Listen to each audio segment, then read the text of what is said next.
Okay, let's make sure this went through. It should go through. Let me double check. Dun dun dun. Okay, live streaming. We should be live here in a minute. Yes, there we go. I love it. Hey everyone. Sorry I'm a little late. I always have an excuse, don't I? My apologies. I'll be working on this here drawing today. I'll be working on doing some. I already started the inking process with some of these rocks. So if you guys have seen the post on social media about it, so what I'm doing is I'll be kind of going in and like putting in the border, getting it cleaned up, that sort of thing. So what I'm gonna be doing today, and I'll be streaming probably all night because I've got a lot of stuff I gotta do tonight. I gotta get these things done, so I'll probably be here for a while. And then if you guys are familiar, the music you guys are hearing in the background is by Adrian Von Ziegler. I absolutely love his music, and it's usually playing in my streams. So let me double check. You guys should be able to see Clip Studio just fine. Should be able to hear me just fine. Should be good. Let me. Oh, I forgot to put the link out. Well, that's sort of important, isn't it? Let's see. Let's see.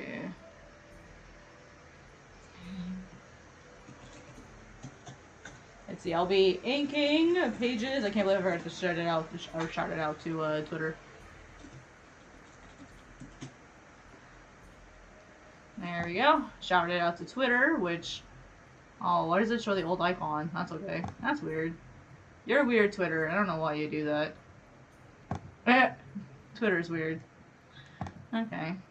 Okay, there we go. Anyway, I hope everyone had a good day today. It is, what, Tuesday? So we're almost halfway through the week.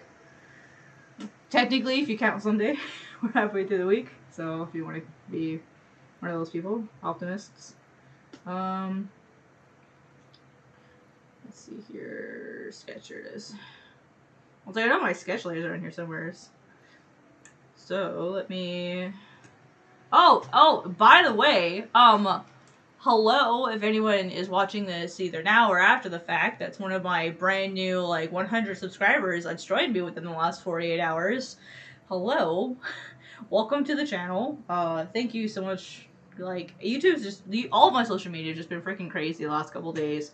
I've gotten so many new followers on, like, all my platforms.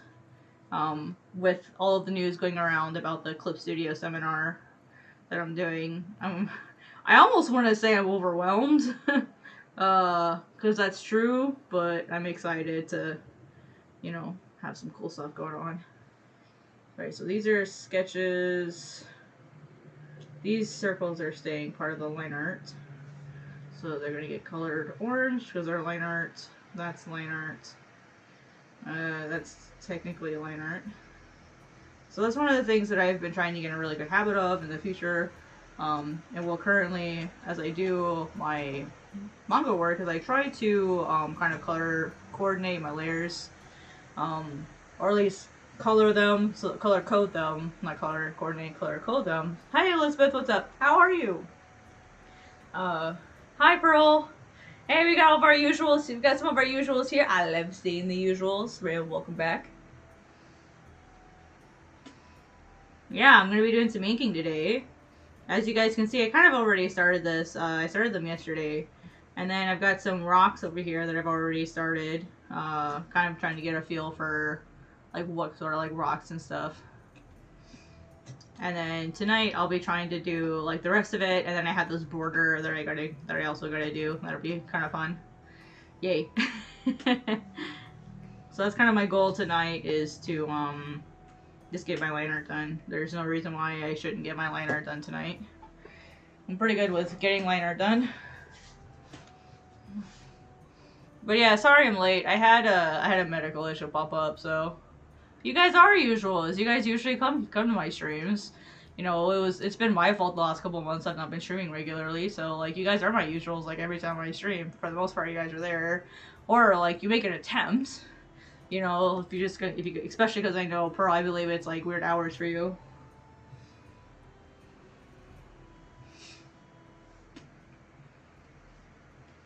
So I always appreciate the people that, you know, show up and you know, support me, because like literally without viewers, I am just a person talking to nobody. You know what I mean? Like with like it's my viewers that make the channel. It's not me. Like I just post the stuff. So without viewers, like it's just me posting stuff. Yeah, usual. Yeah, the usual. But yeah, like I had like a medical issue when I got home tonight. So that's why I was late, as I was dealing with that. I stayed out late thinking, yeah, it's a nice day, it's 50 degrees outside, I'm gonna go for a walk. And then I stopped to pick up some food on the way home. And if you guys don't know, I have celiac disease. And so like I tried to like go somewhere for gluten-free stuff. Oh yeah. I'm okay now. It just took me about like 30 minutes to deal with it. Because I don't know if like if I ate something with gluten in it accidentally and got sick. I don't know if it was like a spices thing, because I did have pad thai, and usually the place I go to, like I've gone there a lot, and they know me. Like they know that, you know, you have to have gluten free. So because, you know, I do have celiac disease, and usually they're really really good. But today I got the pad thai, and I got home and I ate it, and then within like 5 minutes of me eating, I got really really sick, and like I was in the bathroom, and you know, a bunch of fun stuff happened, and then I took a shower trying to feel better, and then I got sick again. And so I had to like wait for a while, and like my throat still feels really swollen. That's why I sound kind of weird, but I'm like, I gotta stream, I have to do it. I keep promising I'm gonna stream, so I'm gonna do it. So I just waited until I was okay. Because I love you guys. I gotta be here. Circle, I cover up. Wait, what did I call it too? His name was Amat. Okay, so inking. As usual, I use what's called a GWA pen. Helps if I'm drawing with black. GWA pen, or for you Japanese people.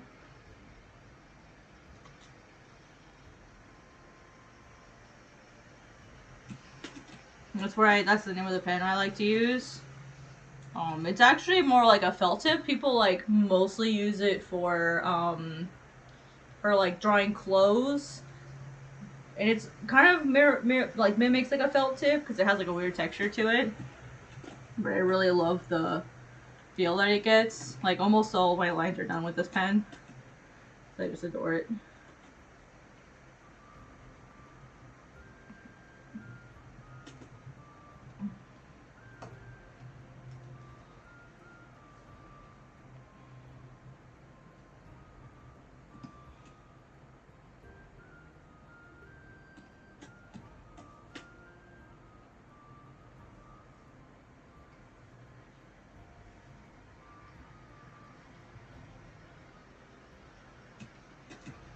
Do you know any good? Yeah, the GWA. Oh, hand free ones. Free what?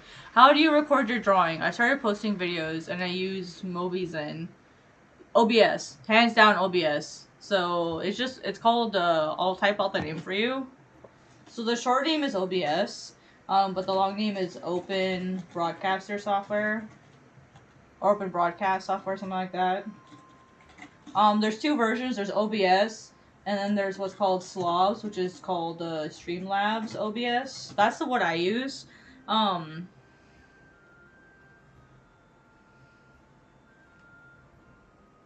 So yeah, I would recommend Slobs. So Slobs is totally free.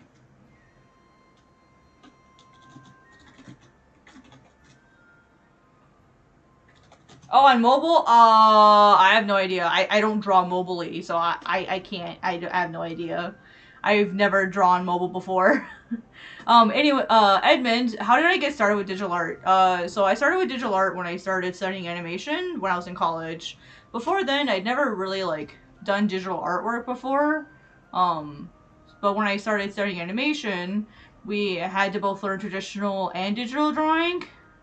Yeah, I'm sorry, Pearl. I've never used you mean like an iPad or something? I've never used an iPad before. I don't think I've ever even held one. before, except like when I'm like doing like a point of sale and they have like a like a tablet or something. I think that's the only time I've ever even touched an iPad. I've never drawn on a tablet like that before. So I have no idea. I'm sorry. I mean, I would think that they would have like Streamlabs or something for mobile. I would think so. I know that Clip Studio has a time lapse thing, so if you use Clip Studio, Clip Studio has a time lapse feature that you can do. And I know Procreate has a recording option. So if you use Procreate, there's an option. Anyway, Edmund, did that answer your question? That I started drawing when I started studying animation. That was, oh goodness, how many years ago? That was 2010, I believe. 2010 is when I started that, I think. Whoops.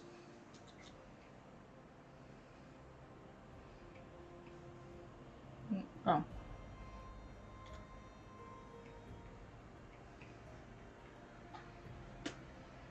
Oh, Edmund, did you hear me?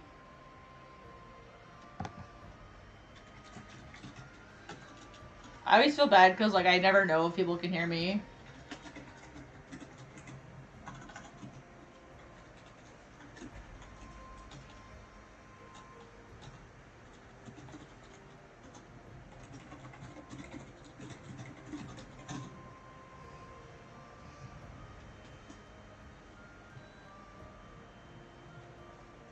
Oh, my brush is way too big. I usually draw like between 20 to 30 pixel size. Yeah, thanks. I was getting on Clip Studio difficult. Yeah, I think it was initially only because I went from Photoshop to Clip Studio. And I didn't use Clip Studio very consistently. But once I started once I sat down and I would take some of my old artworks that I did in Photoshop and I would try to recreate them in Clip Studio. That way, that gave me a way to try to find the similar tools that I was already used to using. And at the time, that was back in like 2017, so there wasn't a lot of tutorials on it online. Like, there were some, but for the most part, I used the exact same process that I used in Photoshop. Except the only difference is that I use screen tones now and like assets. Like some of the brushes are a little different the way that they work. But for the most part, like my process from Photoshop and Clip Studio hasn't really changed that much. It just uses better tools, you know, that I think are more suited for people who do comics and manga. I mean, I definitely would never ever go back. Clip Studio has completely changed my life in terms of helping me be more efficient. So I don't think I'm like ever gonna go back. And I'm not biased. I'm not biased just because I'm doing a seminar. Hi Storm, how are you? Are you thinking about buying Clip Studio, Edmund, or are you just do you already have it? What are you looking if so, what are you looking to do in Clip Studio?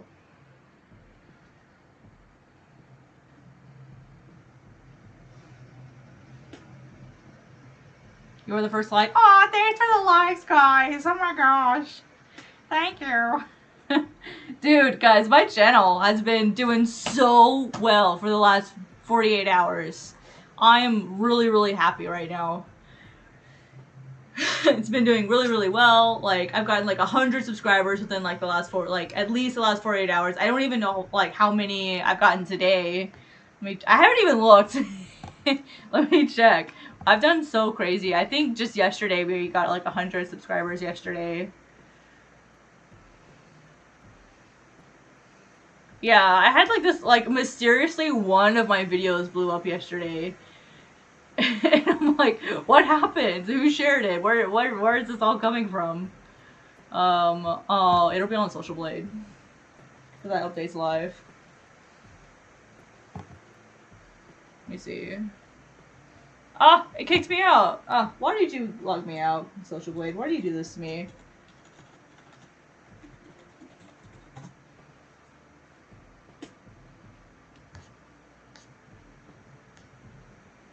Yeah, I've gotten at least 110 over the last 48 hours, which is bizarre to me. I don't know where they all came from.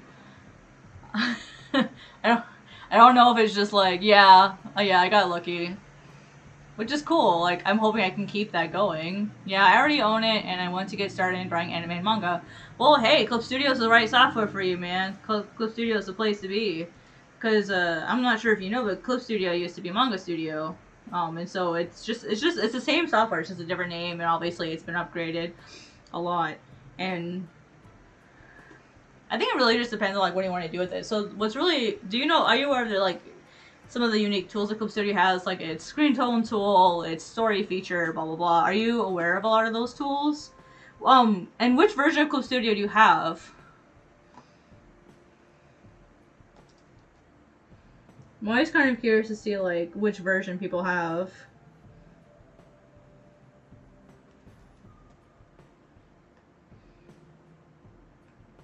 Because usually like the version you have changes my like advice and stuff that I give. Because it does matter which version you get.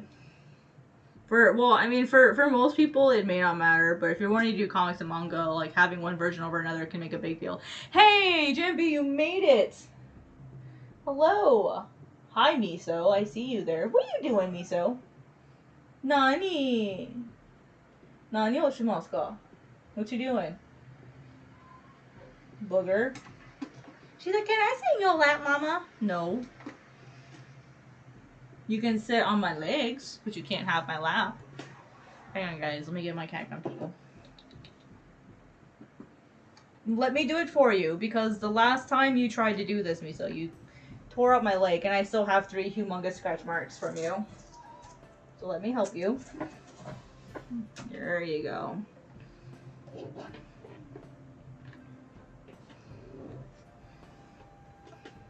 That's where you gotta lay, Miso. Right here. Miso, you're gonna fall. Holy crap. Would you just lay down, honey? Oh, that's your butt. Come here, Miso. Come here. There you go, Miso. Miso's my cat, if you guys weren't aware. Sorry.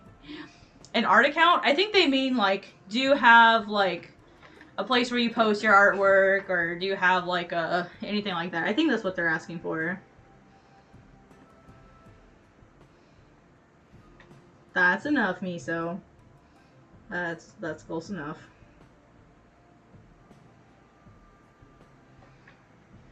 I chopped my comment in half to show you the proper power flex tape. Yeah.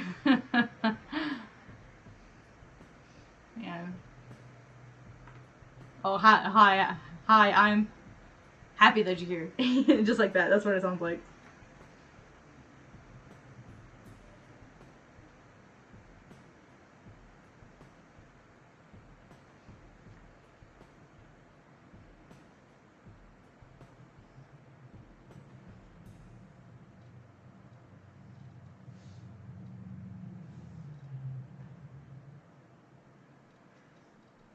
Man, my stomach does not feel good today. I should have grabbed some tea before I sat down.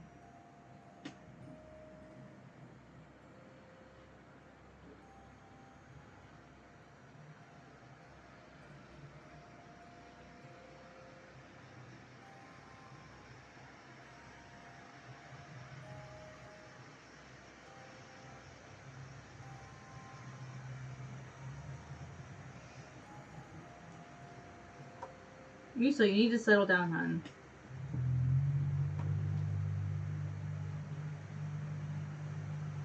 Oh, I see. Okay. Yeah, for me, I found the transition from digital to traditional, kind of difficult. But I think it's because I was just so used to the digital stuff. I wasn't really, like, open-minded to trying a lot of things, and I was so fixated on trying to do the things the way that I used to.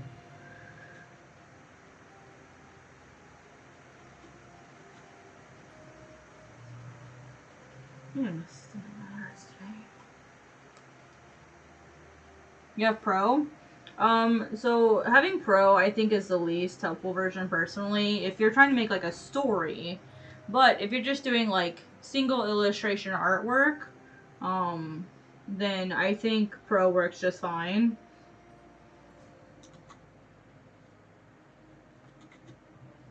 But if you're wanting to like make a comic or a manga, if you're wanting to do like traditional page format, you'd want to get the EX version. I personally just think that's easier, but a lot of people, you know, make do pretty well with just the regular Pro version.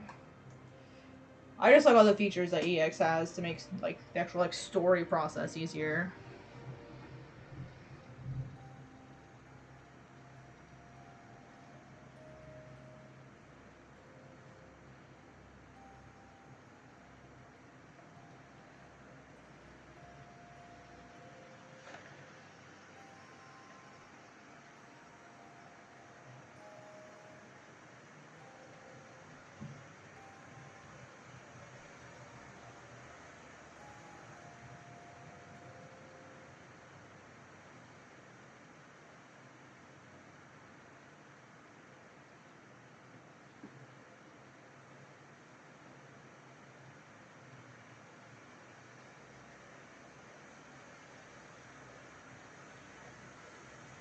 Okay, yeah, yep. Then Pro version is perfect. That's exactly what you need. And then what's really cool is whenever you do want to upgrade, like the upgrade version is never the full price of EX. So if you ever feel ready to upgrade, it'll be cheaper to upgrade.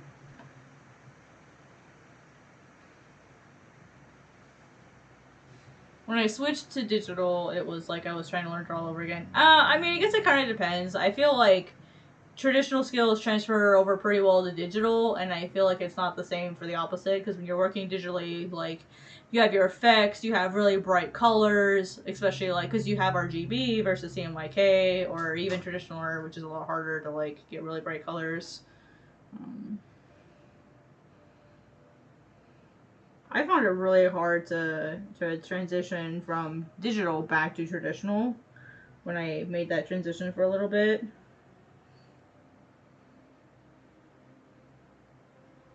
But that could just be me being a dingus. Me so honey. My cat's like, I'm in your lap, yay.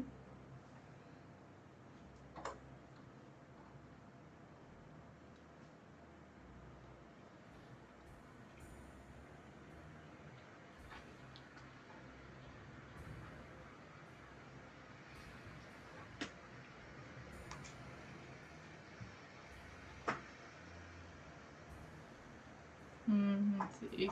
I have to do, yeah, thanks for the input. Switch to digital. Oh yeah, the smooth glass, so we'll definitely mess with you. Oh, hi, Sakura's Manga Art. Hello, how are you? Welcome to the channel. Oh, you're going to my webinar? Sweet. Yeah, that's what, in like 2 days now? Yeah, just about a little less than 2 days. Oh, thank you. I try. I try to make it pretty. Wait, you draw with your fingers and that feels more natural to you? What? I can't even imagine drawing with my fingers. That sounds so difficult.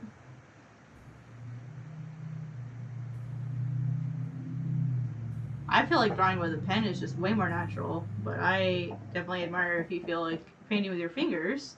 Oh, heck yeah, Sakura!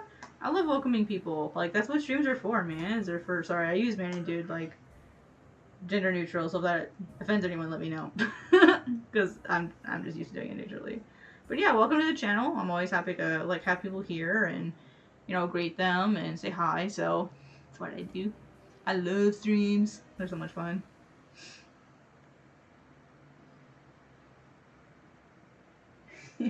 He looks so comfortable. He's like this loaf of a cat. He just kind of sits there.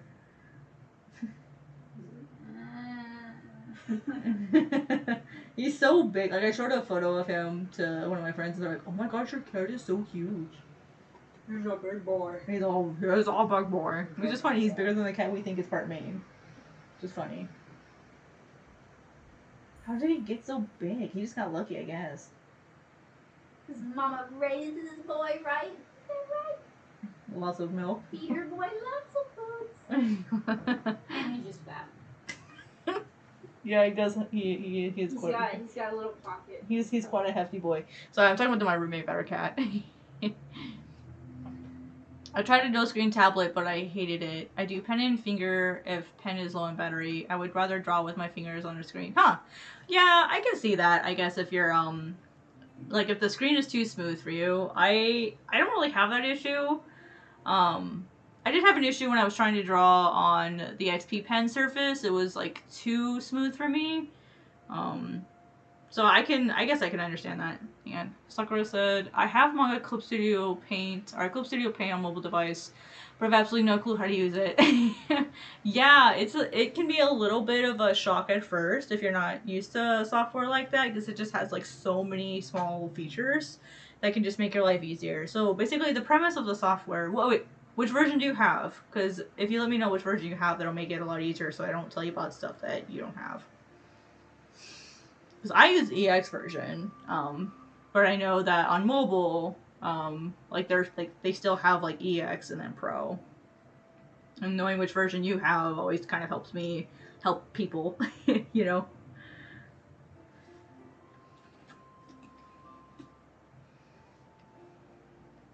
Some mods. All right, we're gonna go all the way down here and work on some of this background stuff. You have EX? Okay. Oh, hi, Rusty! I just draw with my pen. And I've never had to change out my pen nib either. So I don't understand how people can change out their pen nibs. I've had this Cintiq for like 2 years now. Yeah, just over 2 years now. And I haven't had to change a nib yet. Which is anyway, oh, Sakura, yeah, I'll wait till you get back. And then I'll help you out. So let me know when you get back. I'm gonna draw some flowers and plants. Plants and flowers. Does anyone else have any questions while you're here? Because this is like the perfect time to ask me questions about stuff. Anyway, hi Rusty, how are you?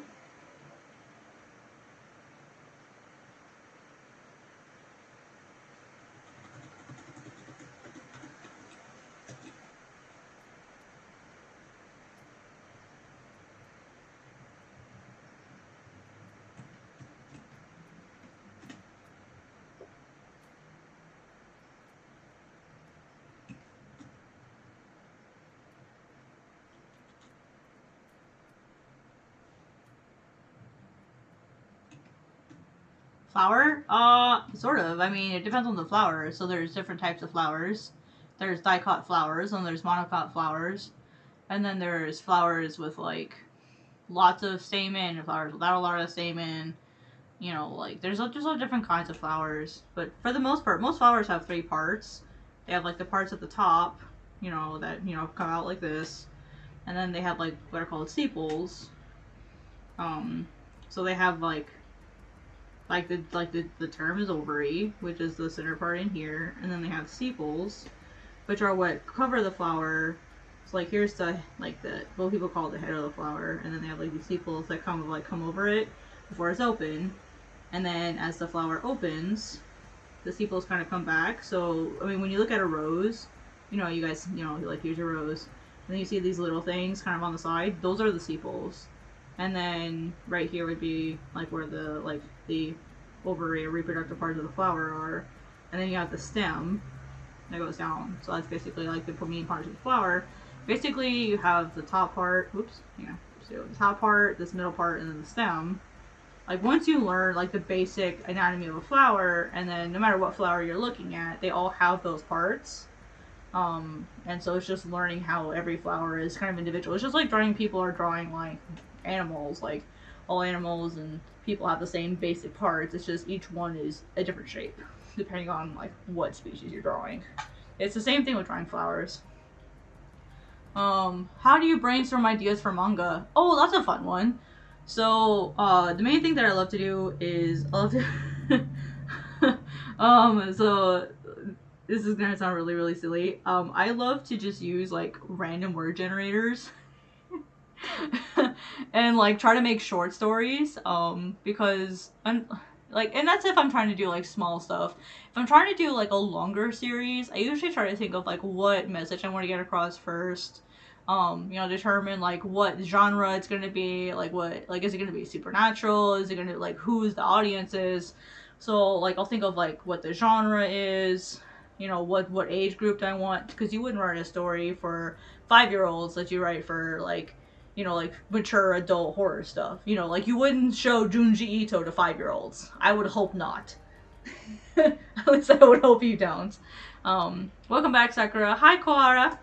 And so when I'm trying to think of ideas for like a short story, what I'll usually do is it depends. If it's for a contest, I'll look at what their requirements are and I'll use that. So like, for example, if the contest is horror, I'll write down all the things that I like in horror. So I like ghosts, I like demons, I like exorcisms, I like that supernatural kind of horror.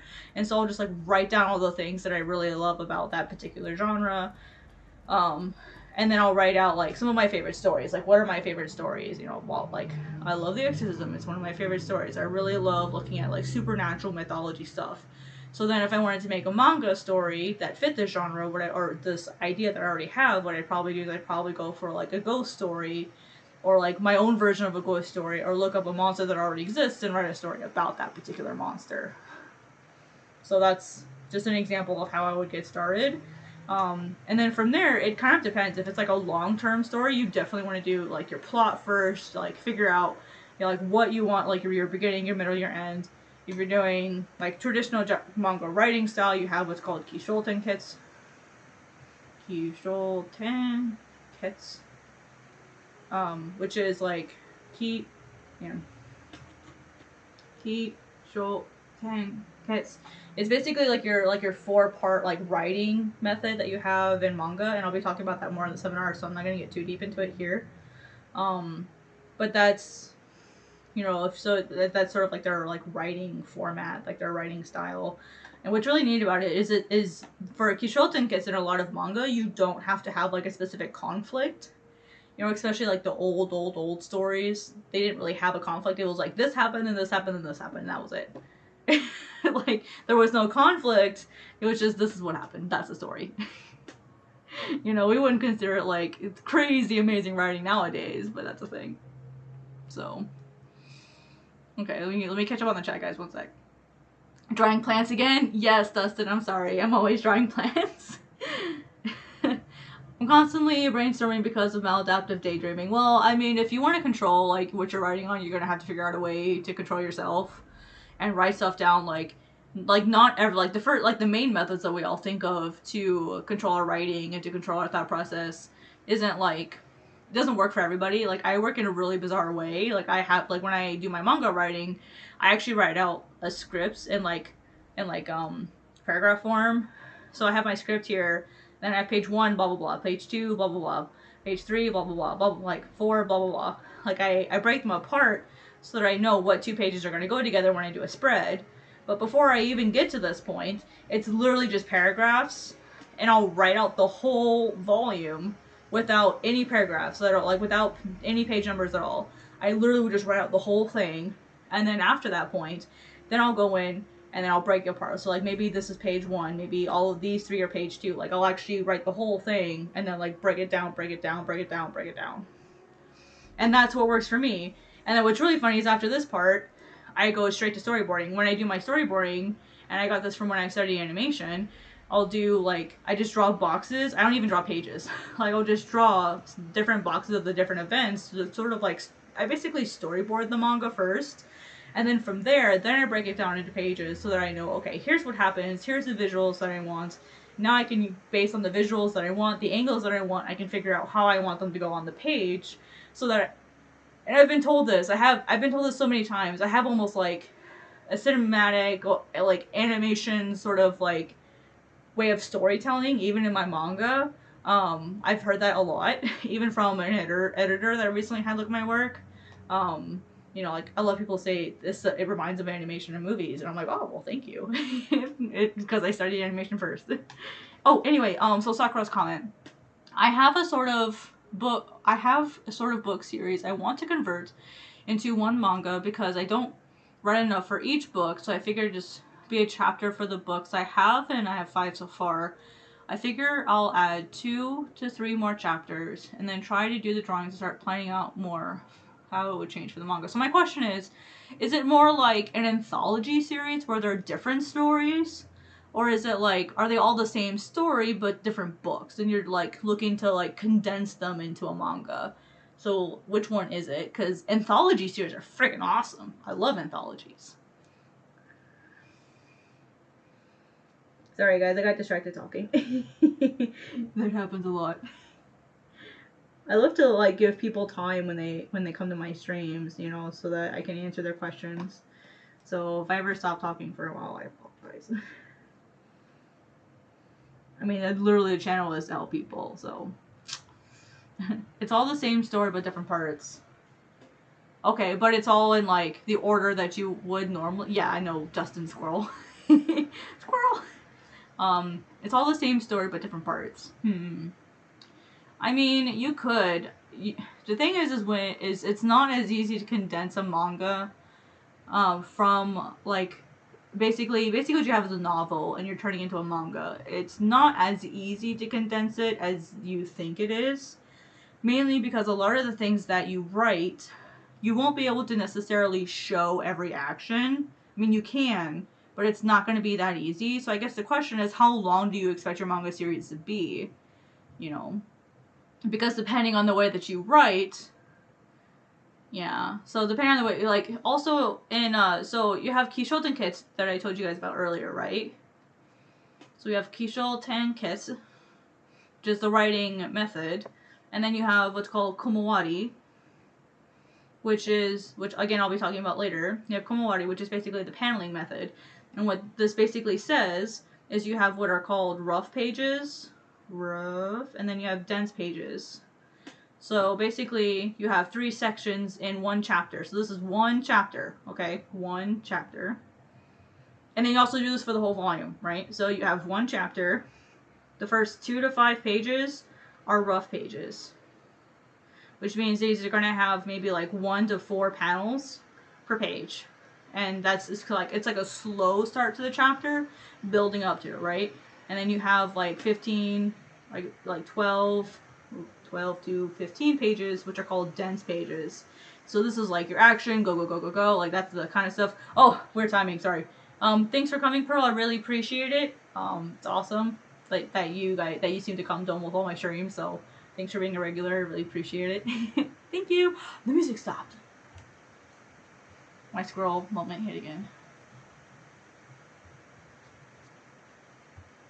Alright. So anyway, so for like the middle part of your chapter, it's called your dense section. And then again, you have at the very end, you have like 2 to 5 more pages of the rough. And then these are usually like 4 to 6 or like 4 to 7, maybe even 8 if you want, panels per page. And then for the last 2 to 5 pages, it goes back down to like 2 to 5 panels to kind of slow the action. So basically have a, effect like this. And that's the basic gist of Komowari. And so the problem is unless your chapters are written that way, it could be really, really hard to follow that. Because you have to remember, when you're writing manga, you're not writing for like a comic audience. You're not writing for a novel audience. When you write for manga, it's a completely different method.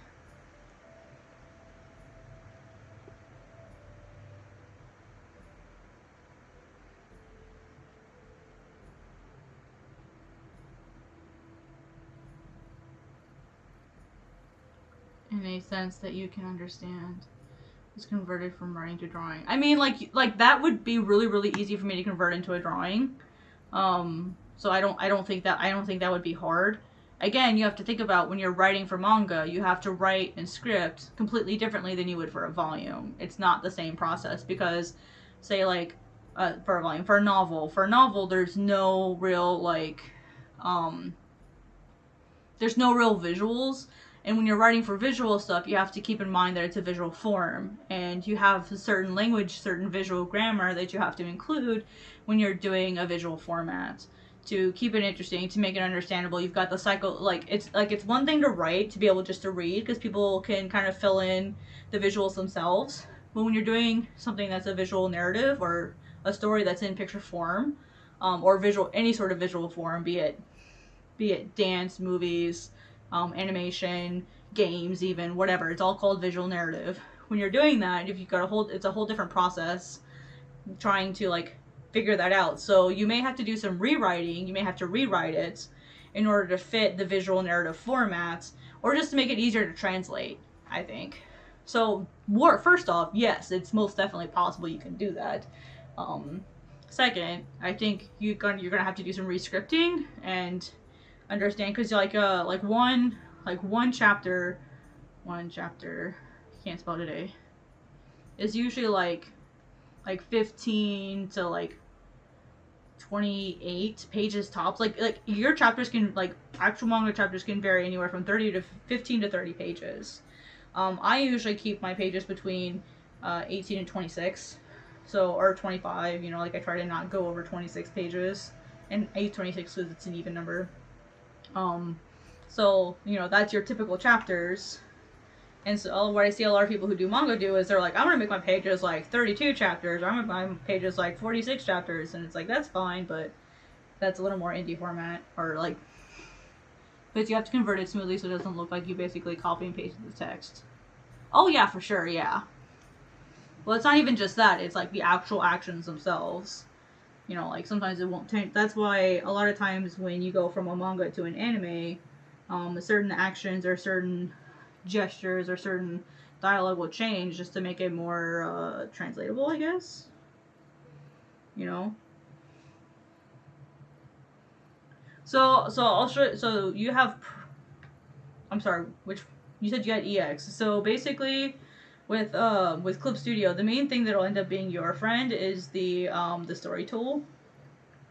So in Clip Studio, you can create what's called a story. So this is only available for the EX feature, so if you have Pro, you don't have access to this. But basically what it allows you to do, let me zoom way more out, is it allows you to have like all these different pages, and think of it as like a master file. Basically, it's sort of like a PDF where, you know, like when you open like Adobe Acrobat, you have a giant PDF, and then you can open each page individually to add them individually, and it saves them in the master file. This is very, very similar, and then you have a master file.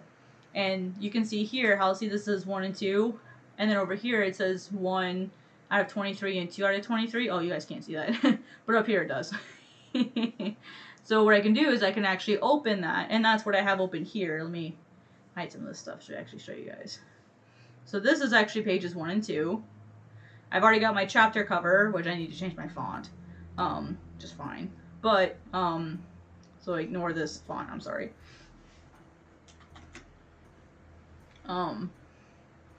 Need to change my font. Anyway, so, because I changed it. But anyway, so basically this is page 1 and 2. Now if I wanted to go back to say edit pages 3 and 4, I can double click on them, and then it'll open. And then I can literally draw both pages at a time, which I highly recommend whenever you're doing manga work on 2 pages at a time, what's called a spread. That way you can make sure that the 2 pages will look good next to each other, you know, when you actually open the page. Because it's always really awkward when you have really weird tangents. In other words, things that line up really weird in an art form. And that counts like manga spreads. You don't want things to accidentally line up and have it look weird. You know, so like for example, this is kind of almost a tangent because they're at the same angle. So that's kind of close, but not quite. It's fine. So these pages won't actually be next to each other. That's why I'm not worried about it. This will be actually on the outside cover. This won't be. And there'll be a page in between these, so I'm not too worried about it. But normally I would watch these, or let's bring up another page, for example. Hang on, it's going to take a second. Here we go. So I wanted to be sure that this feather and this thing didn't line up or didn't touch. So this doesn't touch the edge. That kind of does. I need to adjust that. But I wanted to be sure there wasn't any tangents, you know, accidentally or anything. How do you get past writer's block? I'm working on a comic for a contest where the theme is admiration. Oh, is this the SMA contest? And I have no clue what to do.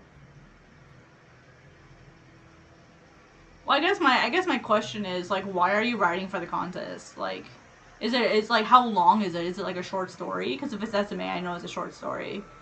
But when it comes to having writer's block, I guess the best thing you could possibly do is to just, like, it's like you need a reset when, yeah, I thought so. I wanted to enter that contest, but I'm so busy right now with my own stuff. I just don't have time for more work. But basically for me, like what happens 16 pages? Okay, that's not bad then. So you've got some time yet because I think they just announced that one here recently. Anyway, so what I would do is I would write down anything that you can do, like any ideas that you have, how many pages it is, what sort of like themes you want. Like, do you want it supernatural? Do you want it realistic? Like, what kind of environment do you want? What kind of setting do you want? Like, write down anything that you can possibly squeeze out of yourself for the moment, and then step away. Literally go watch your favorite shows, go play your favorite games, like spend like a day or two literally just like not thinking about it and like going to do like doing the things that do inspire you. Because I mean, think about it, your thing here is admiration and kind of by extension inspiration. So the best thing you can do is to step away, figure out what inspires you. Or that's another thing you could possibly do is you could actually sit down and write about the things in your life that you do admire, write about the people that you do admire. Maybe figure out a story that is very, very personal to you, or like the experiences that you've had with that. Because in all honesty, when we write from something, we're always including some of our own experiences, whether we realize it or not, even if it's just like subconscious. So maybe take a step back and not focus on writing the manga right now, but focus on trying to figure out like what you want to write about, because that's what you're having problems with. So dig down from your own experiences or from the experiences of other stories that you've read before that include themes of admiration or inspiration, and see if maybe you can, jolt something. That would be honestly be the best advice that I could give. Maybe like you're doing right now, go watch other streamers, go talk to other artists. If you're in a Discord, talk with them, see if they have any ideas. See what kind of entries have been done in the past. See if any of them ring a bell with you. You're like, wow, that's really, really cool. That gives me this idea. And it's a short story. 16 pages isn't a lot. It's hard to do a good story in only 16 pages. So maybe stepping away for just a little bit can kind of help you like jumpstart and give you some ideas. Let's see. Sakura said, let me zoom in here. Zoom in too much.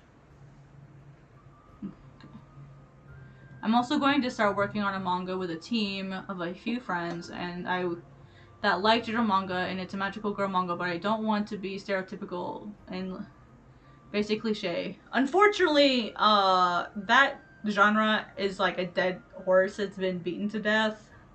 So making something not typical I think it's going to be hard. My suggestion would be to think of like what a magical girl typically like brainstorm, write down what is a magical girl. She's cute, she's happy, she's perky, she wants to save the world, she loves everyone and everything. Like, what if you made like an anti-magic girl?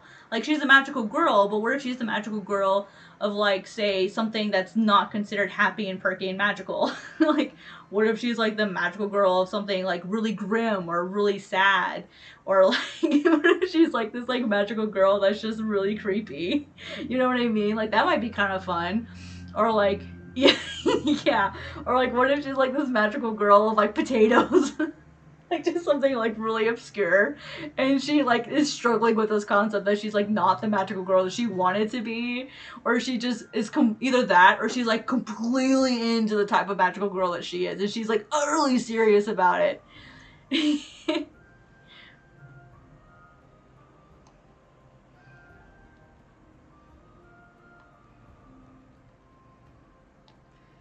Well, I mean, you asked me for ideas, and so I'm just telling you what I said.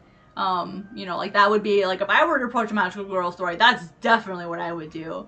But you're not me and I'm not you, so I can't do it. I can't really tell you what would work best for you because I'm not you. But that's what I would do is I would figure out the type of like plots and ideas that you have and be like, okay, like what is a magical girl typically? That way you know what not to do. So write down everything that a magical girl typically is. And then go, well, how can I make this like what is like the most obscure possible thing I can make a magical girl of? Maybe she's a magical girl who doesn't like being a magical girl. Maybe she really loves it and she's like this really weird obscure thing. Or maybe she has like a bunch of magical girl friends who are all like the happy perky one and she's like the not happy perky one. So that's some ideas. There's like so many possibilities. I mean, magical girl isn't a genre that I really care that much about.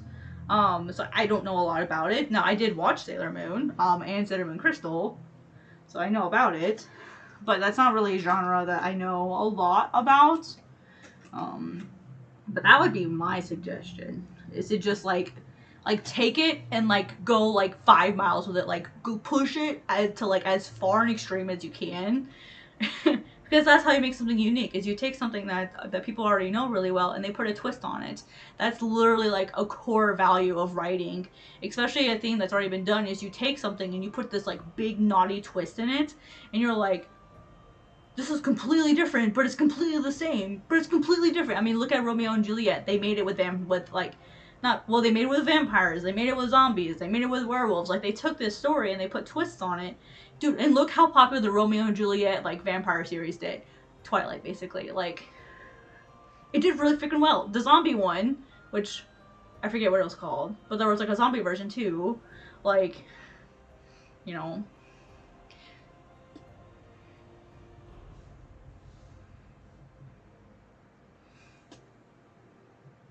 So there's like all kinds of possibilities and things that you can do with that, and just like literally take it and just run with it, and like don't stop running, like just run, like like just literally take it and go have like a lot of fun with it.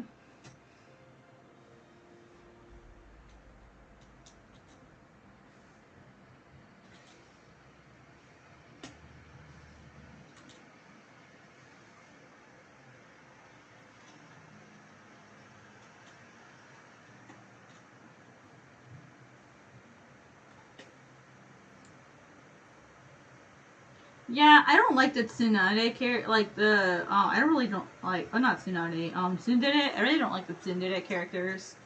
I don't find that kind of action cute.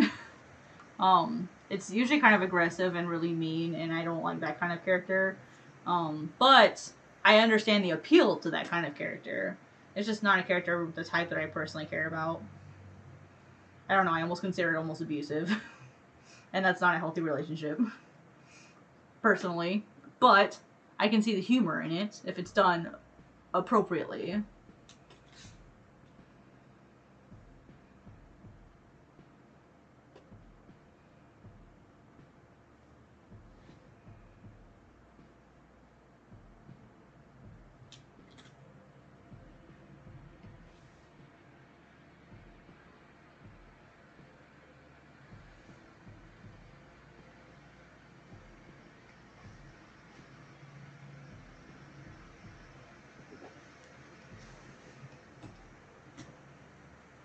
But I mean, like, everyone has their preferences, you know? So, like, take what I say for, like, a grain of salt. I'm just one person, so who knows what I know? I don't know anything.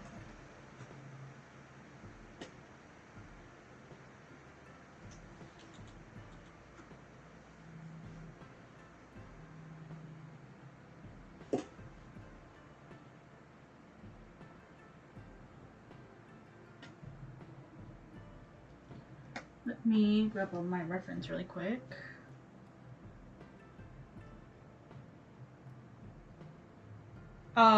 I don't have a server. I'm not interested in having my own server personally. I don't have time for that because I already work a full-time job, and with YouTube, I don't have the time to like manage my own server.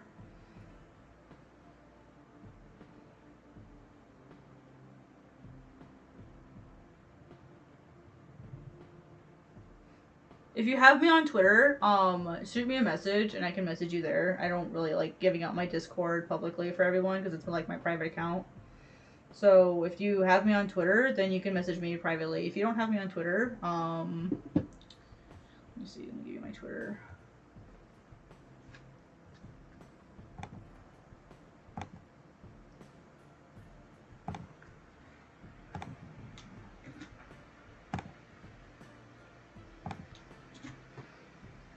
If you want to DM me there, I can get back to you when I have some time. And I'd be totally down for that. So just shoot me a message on Twitter and I can give you my Discord there, or we can just talk over Twitter. I'm really picky about who I give my personal Discord out to.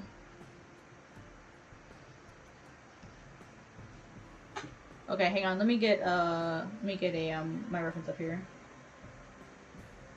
Because I want to draw this feather in a really specific style, and I just want to be sure that I have it. Just give me 1 second, you guys. I'm getting up on my phone.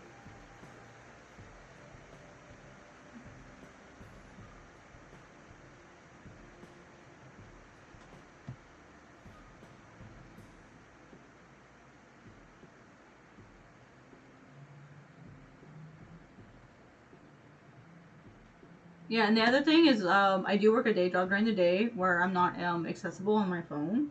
So if I don't reply to you right away, it's because I'm usually just at work. But tonight, like after stream, I'll be available, which will be fine.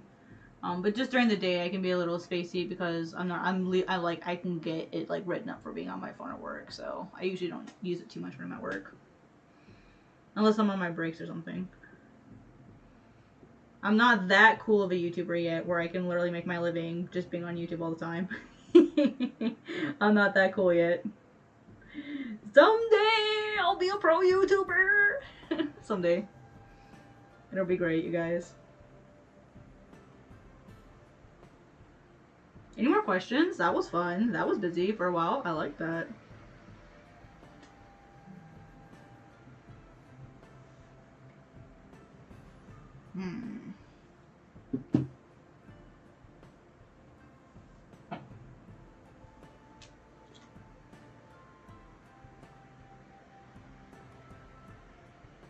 Check something really quick. Make that there. Bye, Pierce Stream was nice, although I'm thinking making this one magical go with the concept you gave me.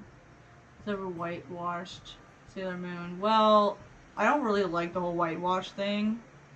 Like, it's a comic and a manga from like the late 90s, like late 80s, early 90s. It's a different world back then, honey. So, like, it's not going to be woke or whatever because it was made back in like the 80s and 90s.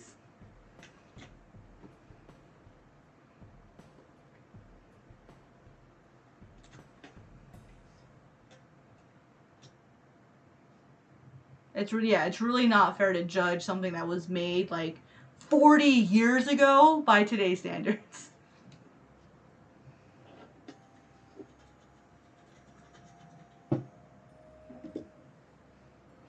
I mean, dude, like, Yu Yu Hakusho has transphobia in it.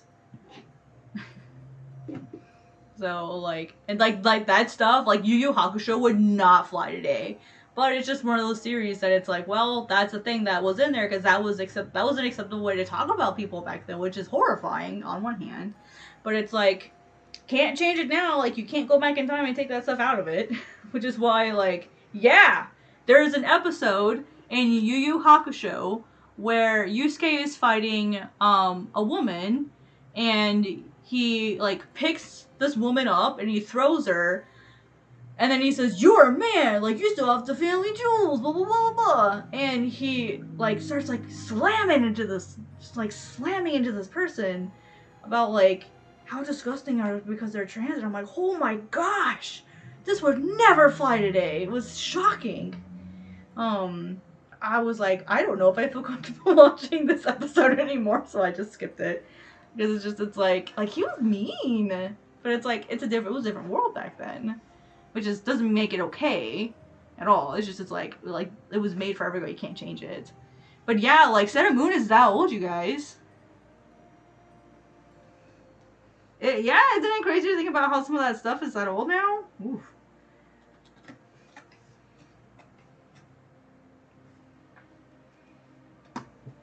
Yeah, it happened in Dragon Ball too. Mm-hmm. Well, I mean, look how like perverted Dragon Ball is, especially around everything, like all over Bulma. You know, like it's so bad and so dirty. Like Master Roshi is the worst. You know.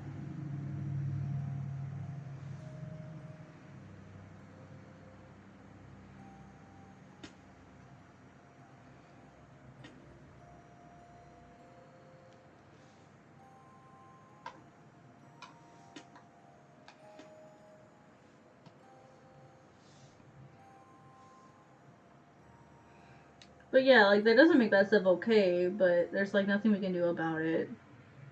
I just hate people like bashing on like older manga, like, oh, this stuff is so inappropriate. Well, you can't change anything about it. If you don't like it, don't support it. Don't look at it. Don't read it. You know, it's that easy.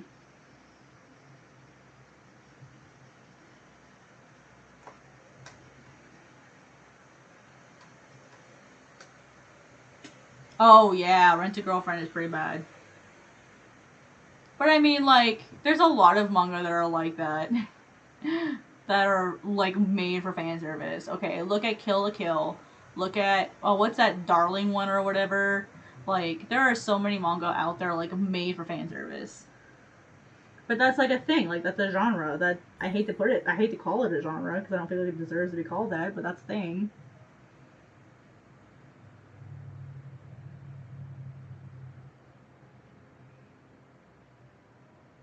That's just the reality of the, like, it's a business, guys. Manga, as much as we love to have our purity, manga is a service. Okay, it is.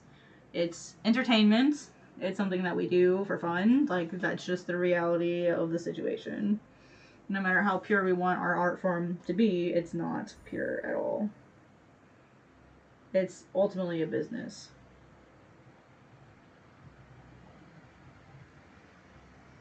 No one likes admitting it, but it's true. I mean, even me being here on YouTube for you guys, this is a service I'm providing you.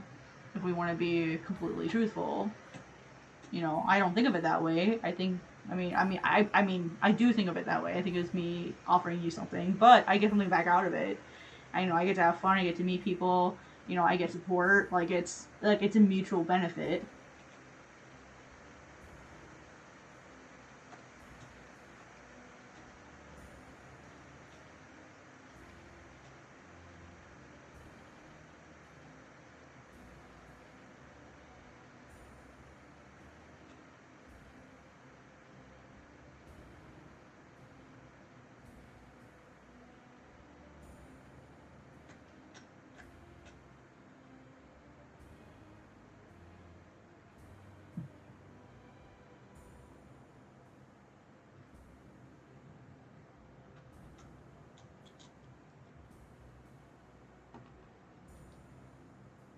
Yeah, it's a pretty gnarly episode. I forgot about it too, and then when I went to rewatch it, I went, "Oh damn!"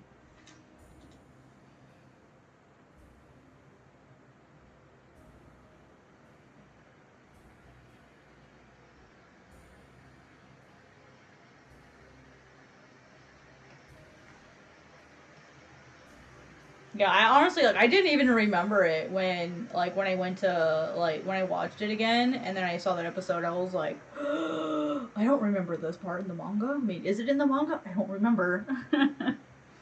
So I'd have I'm in the middle of rereading the manga right now.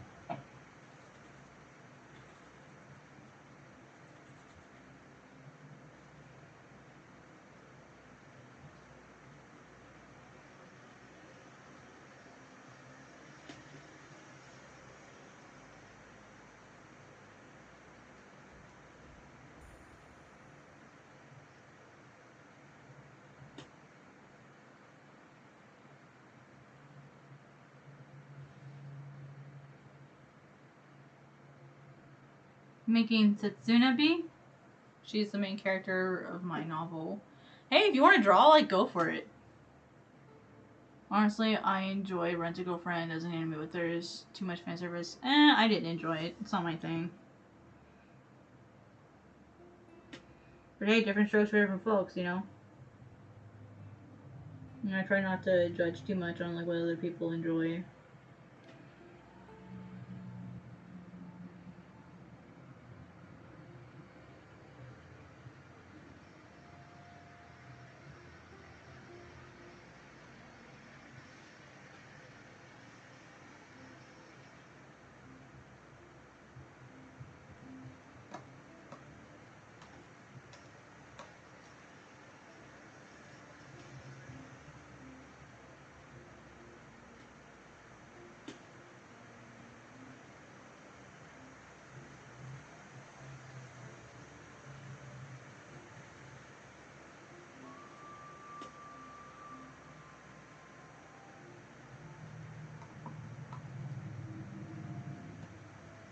I was drawing on the wrong layer.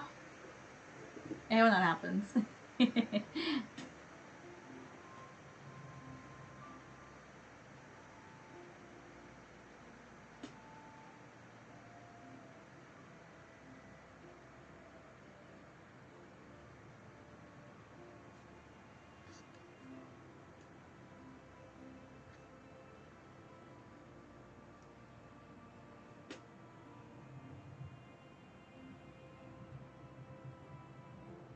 Yeah, I can check that stuff out later. I gotta get this done though. I'm on a schedule.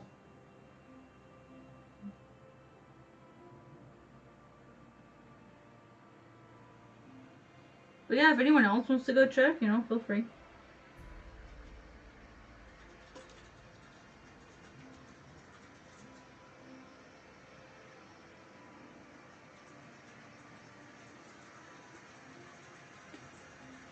Any more questions?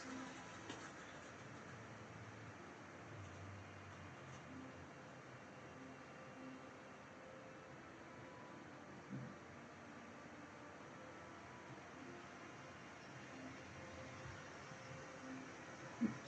Oh, should not have been closed off.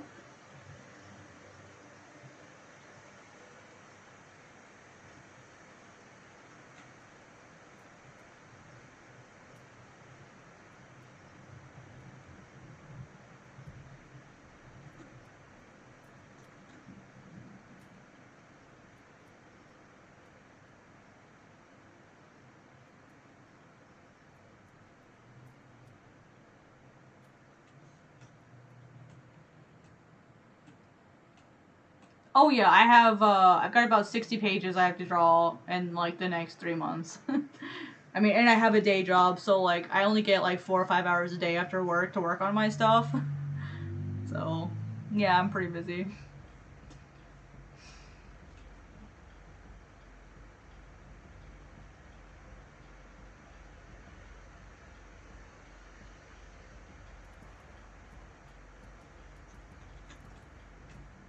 And I can always look later. I don't have to look right now.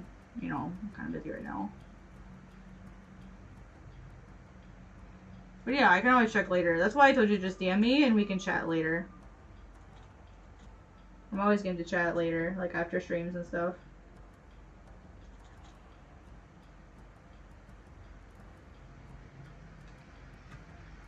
Nah, not really. 60 pages is what a normal mangaka does in like a month.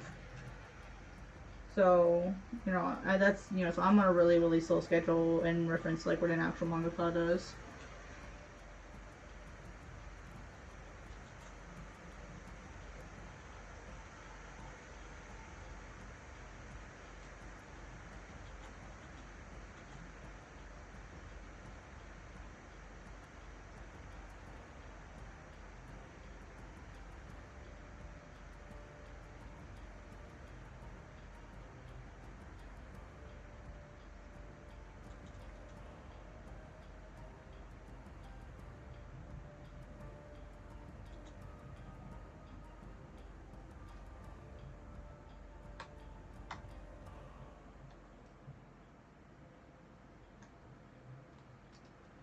Okay, 1 second. I'll get to your question. Let me finish off this line here. Okay, the question is some advice when you have had to when creating your first comic. That's literally what my seminar is about on Thursday, so I don't want to like go into it too deep, but the basic thing is to make sure you like, so my recommendation, to make it really, really quick, we'd have your plot first, your plot, or what's called, in Japanese, it's called your name. It looks like this. Your name, that's the first thing you want to have done first. They call it a scenario, I think is the word that they tend to use when they translate it to English, is your scenario. You want to have that done first, because there's no point in drawing pages if you don't even know what your story's like. Now, what you do want to do is when you're doing this sort of stuff, maybe start thinking of what characters you want to do. So maybe start playing with character design, start playing with your landscapes, your environments, Like, and most people will be like, oh, well, most manga just has a white background in the background. They don't do a lot of backgrounds. If you cannot draw backgrounds, people are going to notice. So make sure you plan out what kind of environments am I going to have? What kind of culture is it? What sort of landscape is it? What is there weather? Is there climate? Like, think about that kind of stuff too. So when you're thinking of doing the environments and characters, you're kind of doing like your plot at the same time. So, and that's kind of the hard part. But make sure, before you even start doing any pages, you're comfortable with what your characters and your environments and what's called your nim or your plot or scenario, whatever, they all mean the same thing. Make sure you're comfortable where those things are. And then when you're ready to start doing your pages, then you do your rough pages, what are called layouts.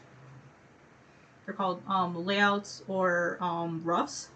So people call them roughs. And then from there, you go to pencils. And do these in order. Pencils, inks, tones. And then text, you can technically do when you're doing your pencils and inks at the same time if you want. Like plan out your text as you're doing this stuff. So while you're doing this stage, plan text. Plan your text. Because you don't want to be making up your dialogue as you go. That makes really bad dialogue. It can make really unnatural dialogue. It can make really rushed dialogue. So, like, make sure that you're planning all that stuff at the same time. Hi, Allison. Sorry, I didn't mean to ignore you. I was just kind of, like, answering a question. So, hi, welcome. How are you? Anyway, does that help? Clementine, does that help?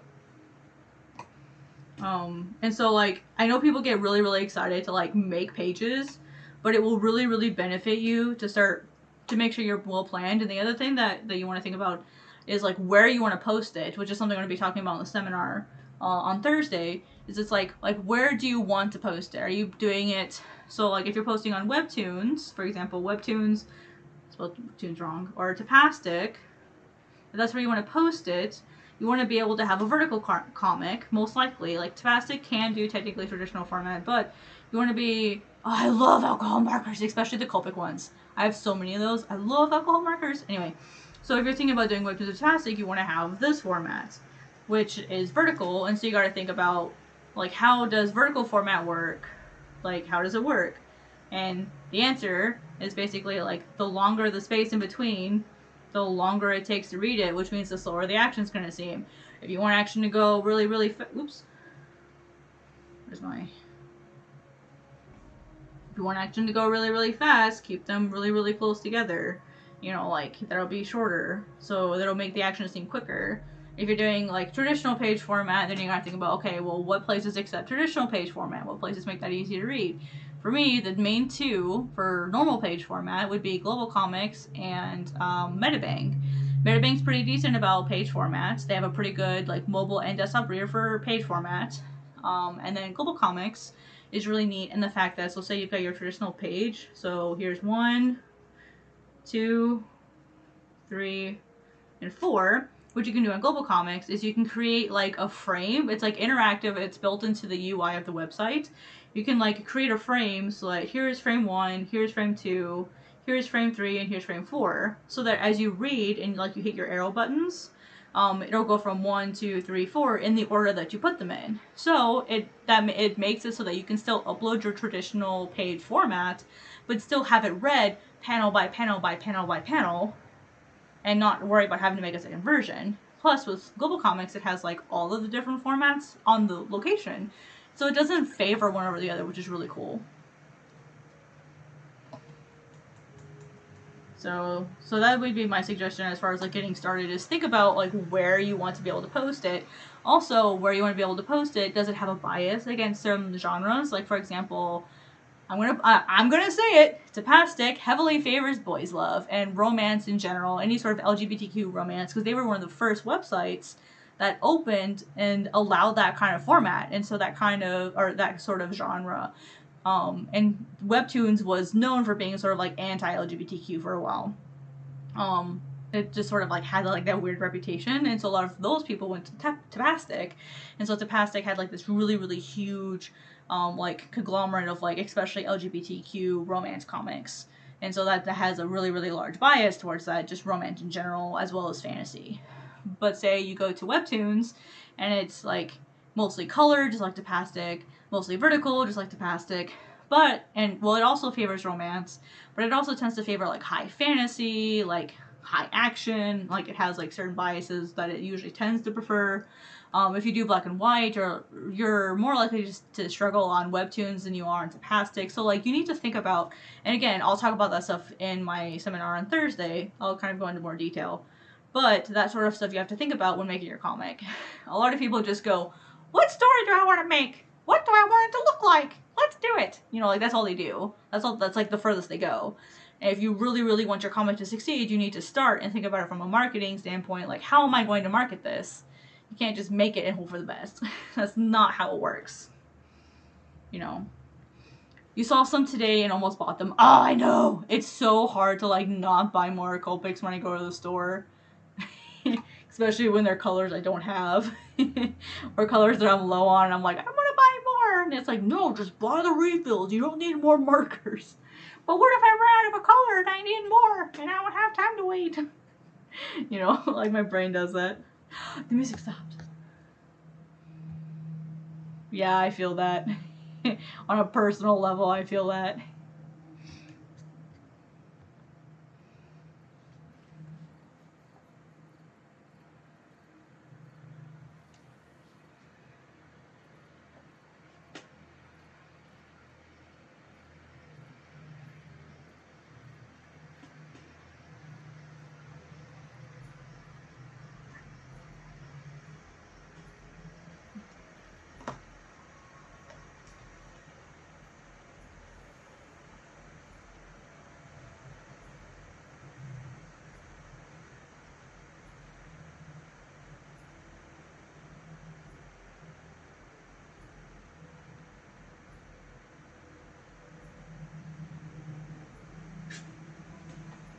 Anyway, Clementine, I hope that answered your question. It's just like some places to start. I know that was kind of a long answer in 2 different parts.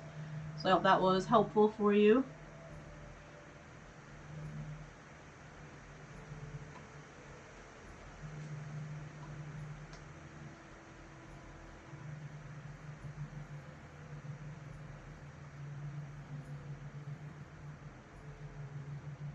Okay, so now we're going to start getting into big, swooping stuff. Whoops. Wrong button. If I don't need them or I'm just at a random store to buy something else, I'll go to a bad section of random store and they use markers. Because they're cheap and I don't... ... Dun dun dun. And I don't own them. I don't really... like, I feel that, but, like, at the same time, I have to really watch, like, how I spend money on art supplies. Because I can't just, like, go out and buy art supplies. Like, I got student loans to pay, I got bills to pay, I got a cat to feed, like, you know, like, my adult responsibilities have to come first. So, like, it's tempting. And I really want to, but it's like, like, half the time I don't even go to the store. I just won't go. Unless I usually don't even go to the store unless I have, like, an explicit purpose to be there. Oh yeah, same. I've got like 200 some Copics, but I bought them like a few at a time over the course of many years. I've been collecting Copics for like, gosh, like almost 10 years. I've been collecting them, so I've got most of the colors by now, in some form or another. But I have to be like responsible and not like spend all my money on them.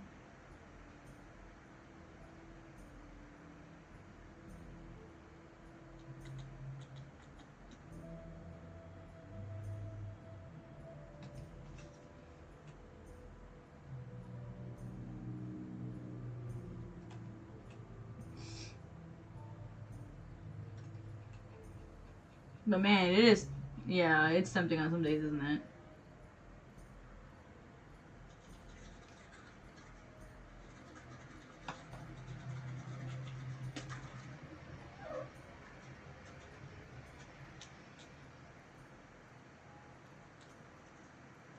Yeah, I used to be really heavy into Copics, and then they're just not efficient anymore for the amount, like the volume of work. Miso, no, get off my desk, hon. Miso, hi. What? Squeakers. What? What? What? Goofball. Miso. Miso. Miso's my cat. Probably guys probably heard her squeaking.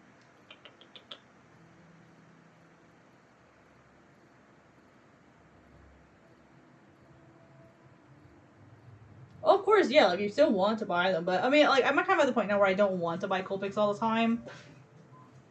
Well, Miso, do you want in my lap or not? No, you're not. You're not walking on my table. That's where my computer is.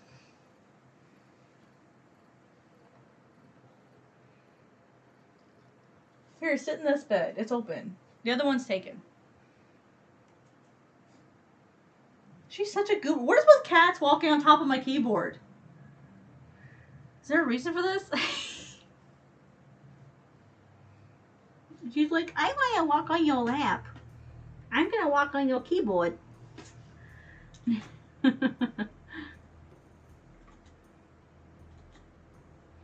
just like being in the middle of everything. That's what cats do. Typical cat.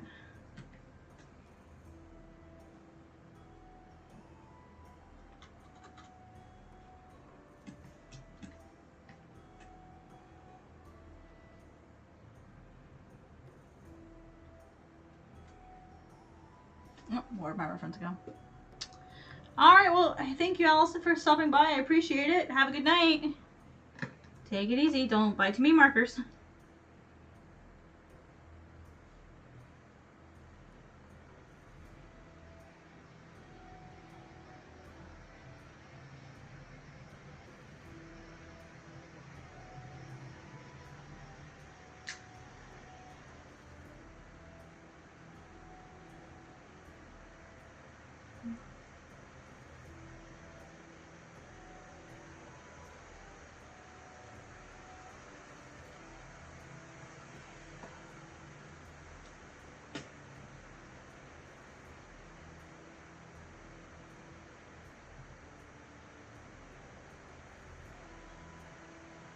Oops. Any more questions, anyone?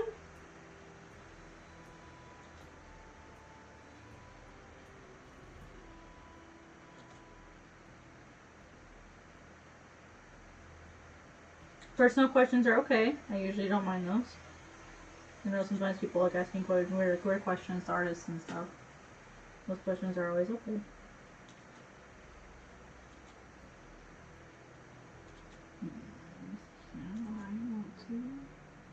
Let's split it.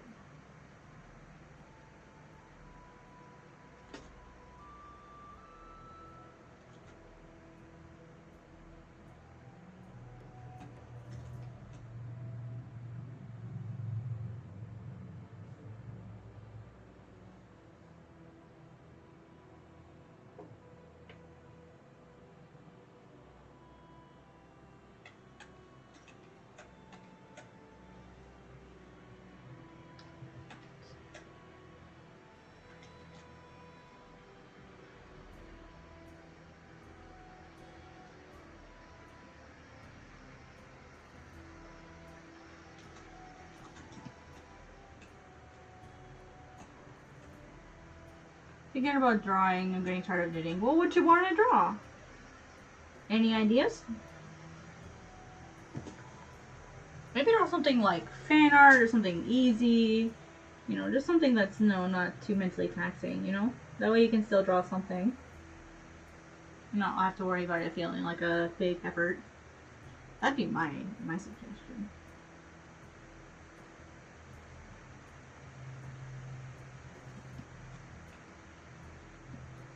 Too many lines.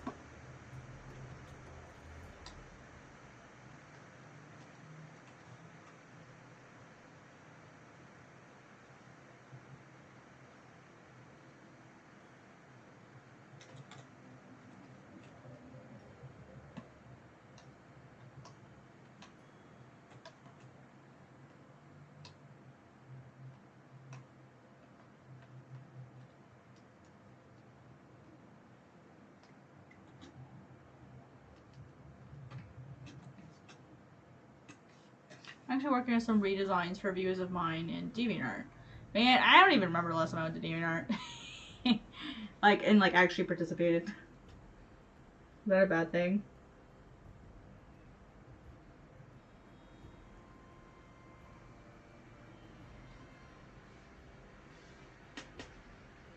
That's cool.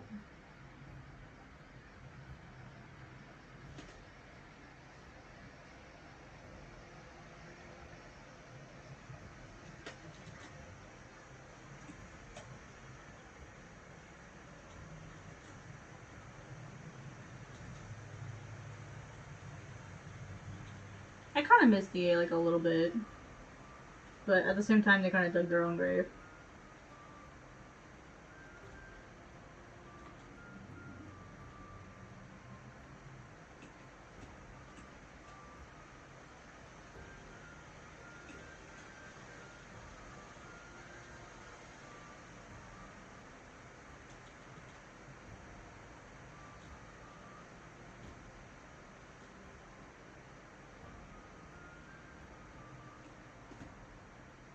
Is it like one of those like memes that DeviantArt used to do all the time?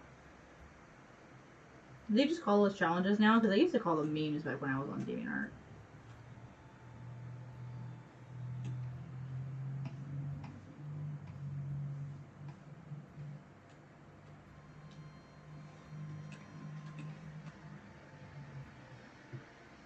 I don't know what they call. I don't know what the kids call them now.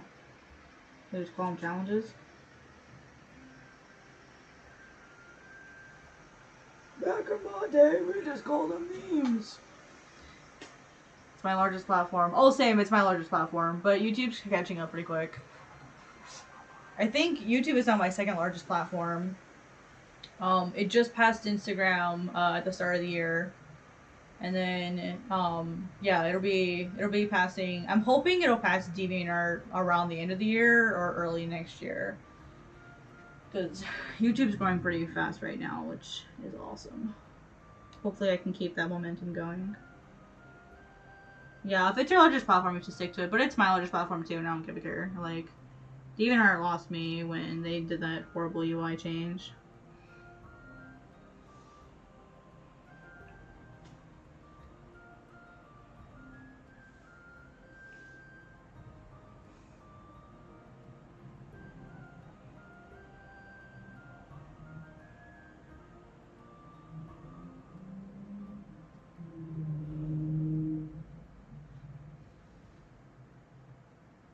Yeah, it's hard when you don't really have anywhere else that you can use a big platform for you.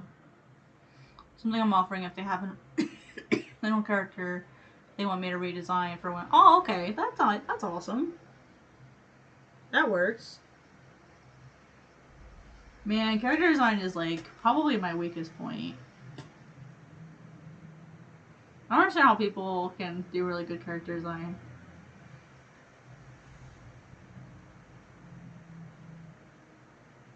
I think I brought this in too soon.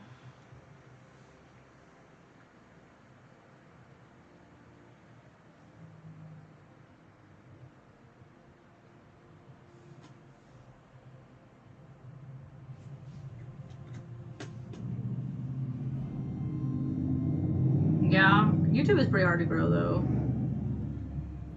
It helped that I kind of already had a large base to grow YouTube from. So I got to like the first 100 pretty quickly. And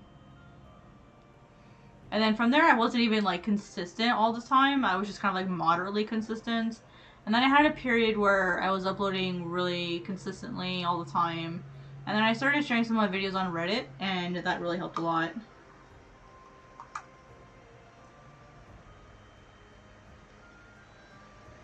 And of course, like sharing them in places you're allowed to share them, because Reddit's really picky about that. And so it's just like learning like where you can share it and the rules and how often and that kind of thing. That really helped my YouTube grow. And then also like a lot of people, they'll post like videos to their YouTube channel that are just drawing and music, and that doesn't cut it anymore. Like that would have been cool at one point, but it's not cool anymore. It's not enough just to watch someone draw. Like you have to be talking. Like would you guys stay here and watch if I literally wasn't talking at all? Like, literally why most people stay is because they get to talk to me. At least I would think so.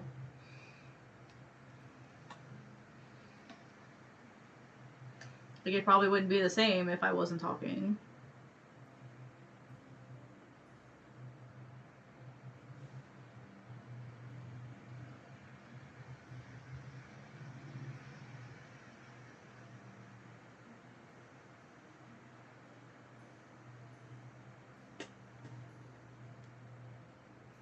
And so part of it is just like learning that balance of like, how do I make a good YouTube channel?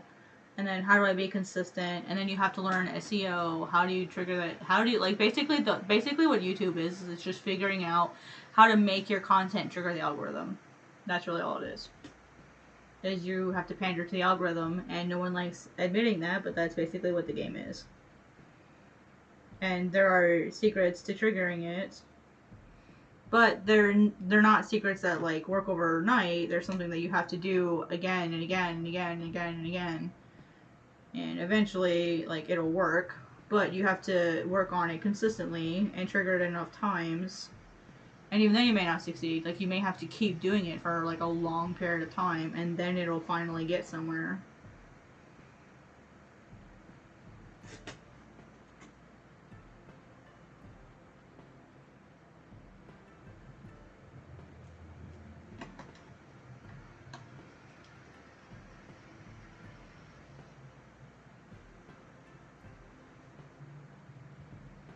I love sharing my art on Reddit, especially the Clip Studio guy, like Clip Studio thread. Oh my, our subreddit, it's so nice. Like, the people there are so awesome.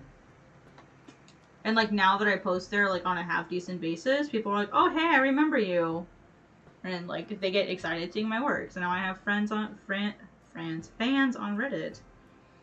You know, so. And part of that is just being consistent. Like, it's really, like, most people can't even stick to something for 90 days. Like, they can't. It's just not possible for them. And I'm like, that's why you're failing. Is you can't stick to something. And I'm the same. Like, I haven't streamed, like, consistently 90 days in a row. And that's, like, what I want to do for myself is I want to, for the next 3 months, I want to hit my stream schedule for, like, the next 90 days. Like, I don't want to mess it up. Like, I want to stream every Tuesday, and I want to stream every Friday. Even if I'm late, I still want to stream on those days, do something for the next 90 days. So, like, I'm learning too, you know, like, how can you be a leader with with just a 90-day test? You know what I mean? And most people can't even stick to 90 days. It's like, whatever your plan is, whatever your idea is, see if you can do it for 90 days. And if you can't do it for 90 days, figure out why. And adjust and change it so that you can do it. You know? Like, that's the secret. That's all it is. It's like, the secret to success isn't this crazy like, ooh, I gotta do this, ooh, I gotta do that. It's like figuring out what you need to do and then doing it again and again and again and again and again until it works. And every time you do it, you may have to adjust it just ever slightly, so it's again and tweak it, again and tweak it, again and tweak it, again and tweak it until like you get the result that you want. That's why, like, for a while my YouTube content kept changing.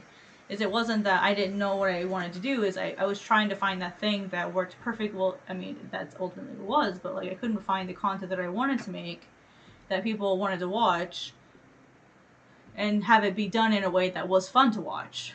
You know, like, I had to tweak it, and eventually I just was like, well, you know what, I did really well on Twitch with streaming, why don't I just stream on YouTube? And boom, that was it. Like, that was it. Like, gaming streams are really, really bad on my channel. I don't do well for them, which is fine. I'm okay with that.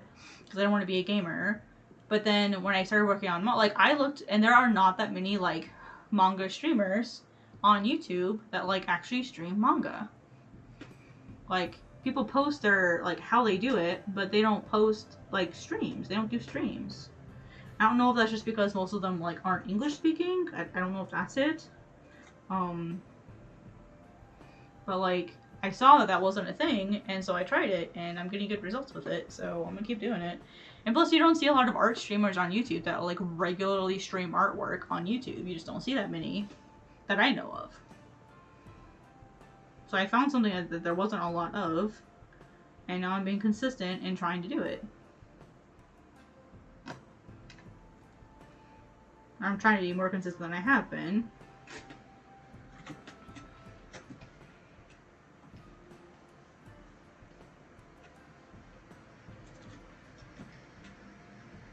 You know what I mean? But yeah, I think sharing your work on Reddit could be really helpful. So definitely go for it.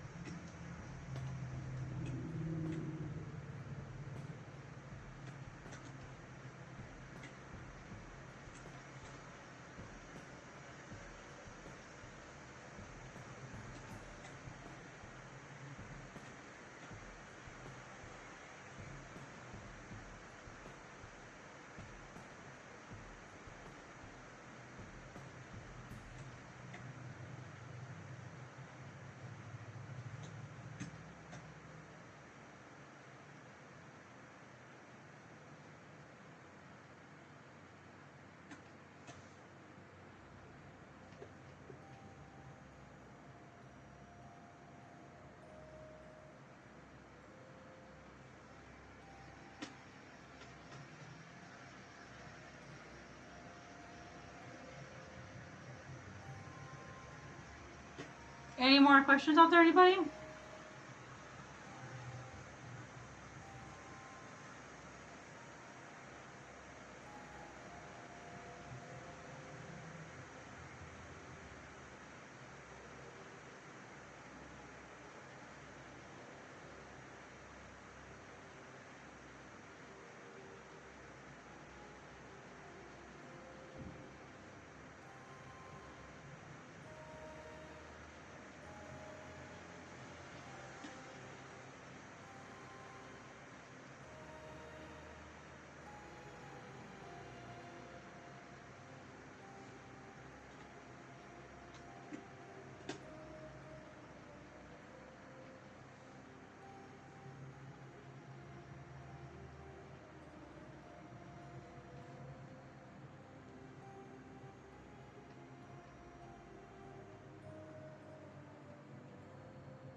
Been trying to be more consistent about streaming on Saturdays if no one else shows up. You can... Heck yeah, that's all. That's what you gotta do, man. That's what you gotta do. Even if no one shows up, stream anyway. Like, be there, you know. Because you never know. You may never know. You may suddenly have like a crap load of people come in and you're gonna have no idea. You know, plus, you know, just showing that you do it shows people when like they come to look at your channel, is this person consistent? And that's the thing that I don't have, is I don't have consistency. So even if you do it anyway, you're showing people that, hey, even if it's not the best, I'm still showing up. Which is way more than like most people even do. It's more than I do. So props to you, dude.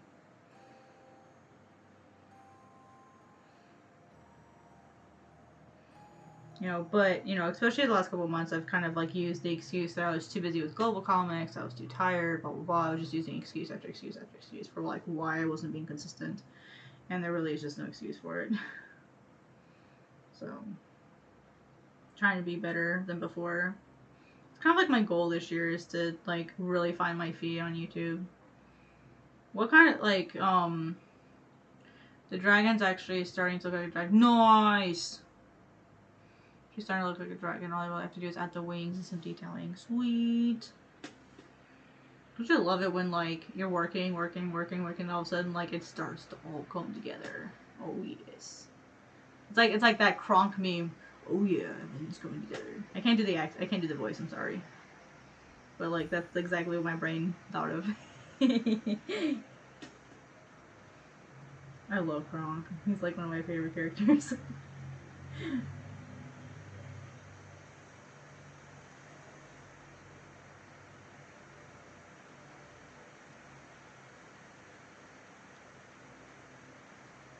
Why do I draw feathers? Bro, why do I draw feathers? Yeah, I know, right? They're torturous. And you just go all crazy ape on your stuff. How's that sketch coming along? Which one? It's what? I said which one? The one that you hated. Tiger Man. Well, you hate both of them. Ugh. Oh, you're working on Tiger Man? I'm sorry. So what did you end up doing? Did you just extend it? I had to like piece him out. Yeah. His back legs. They're wanting him like leaping like a tiger. You know what? Tiger Man leaping like a tiger. Who would have thought? How original. So I had to piece out his back legs, his tail, and now I'm gonna have to basically stitch all of them back together again. Right now he looks like. So right now you have a bunch of layers and you don't like it? Well, he's just on one layer. Oh. But like I have. You're doing everything on one layer, piece apart. Yeah. Oh, I couldn't do that. I'd have to have them all on different layers. Yeah, the only thing I have on different layers are there's these things called like texture inspiration. But that's something that the client wants. Those are on separate layers. Are you having fun though? No. I wanted to be done with this 2 weeks ago. I know, it's why. I'm tired of looking at it. You're never gonna want to draw a tiger. Like someone's gonna give you a tiger commission and you're just gonna go, no! Tigers, I don't know. I turned this dude into like a monster looking thing. Monster? Still, I'm tired of looking You worked on that one for like 3 weeks. Because it went through so many revisions. It's been through like 2 artists. Oh, I took it over from another artist who just was not getting the concept. And you're still struggling? And I swear I did like maybe 15, 20. Yeah, I saw the sketches. I saw the sketches you did, yeah. And now that they like the concept, they just want the pose changed. Thank God. Well, that's... I'm just tired of looking at it. Like, you're gonna see Tiger Man in your sleep. I loved the design at first, but then after, working on it for like hours and hours and hours, you start to hate it. You start to be like, you know what, I want to like... So what you're saying is don't commission you for Tiger Man. If you commission me for Tiger Man,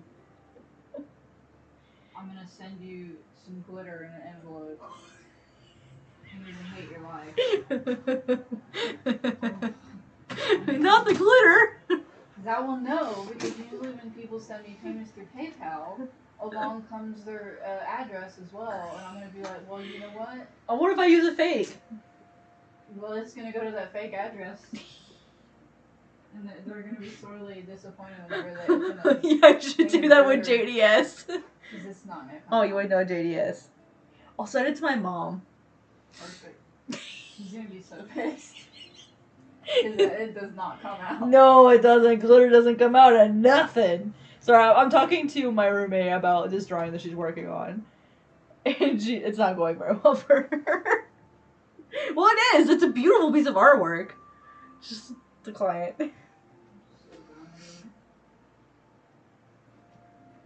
I believe in you. I can go the distance. Can you go the distance, Nicole?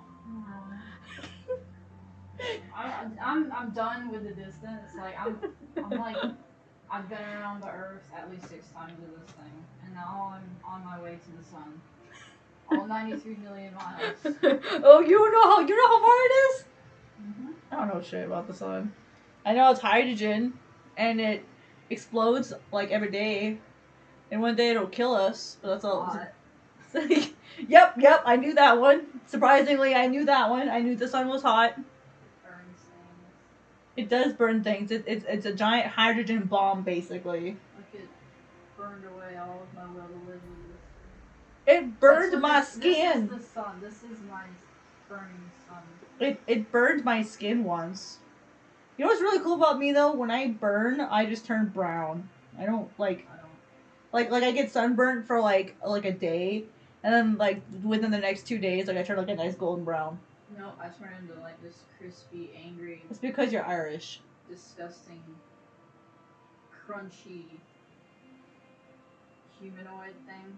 Yep, the sun. Its name is Soul. Yep, that is another name for the sun. Indeed, it is. It's just a Latin word for sun. It's also the Spanish word for sun. The word for sun in Naru is Kut. Kut. He's a god. Kut.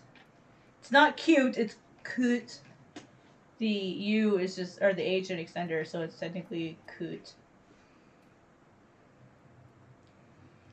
And one day Amat will eat him and take his powers, and the world will go dark. And then after he kills, yeah, I won't spoil too much.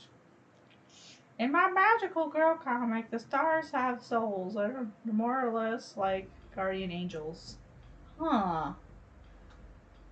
I'm gonna read that again because I didn't get that. In my magical girl comic, stars have souls and are more or less like guardian angels. Soul is somewhat a bratty kid. I like the idea of stars having, like, stars being souls. That's really cool. I like that. In my comics head world, the stars were gems that the sun god had, which is his magic, and then when the sun went behind, like, the creator god's back to create the creatures of the ocean, they took the stones away and then, like, tossed them into the night, like, the void, which is, like, how stars came to be. That's why they glitter. They're gems. And then they made the moon god, which is Ayat. They made the moon god, and he protects the stars. That's why you don't see the stars during the daytime. You only see them at night, because the moon is guarding them from the sun. Yeah, that's the idea. So that he doesn't take his stars back and gain his powers. And so the sun is always chasing the moon that takes his stars with him. That's why you never see the stars and the moon and the sun at the same time. And occasionally the sun will catch up with the moon, and that's when a solar eclipse happens. That's the moon and the sun fighting. And then a lunar eclipse is when Amat, which is like the bad guy, he attacks the moon trying to, like, start the apocalypse.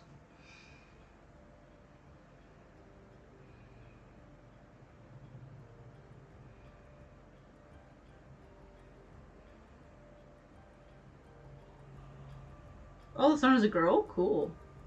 Yeah, you don't see a lot of suns that are women. Usually they're boys.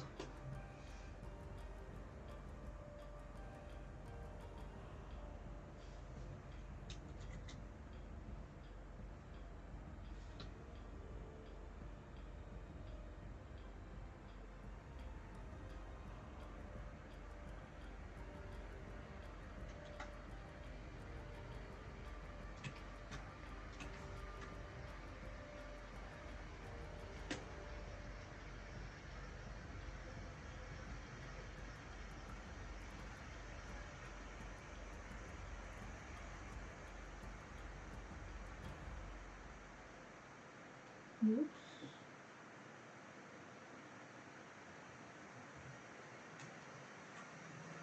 It's called the black hole, or at least one of them is.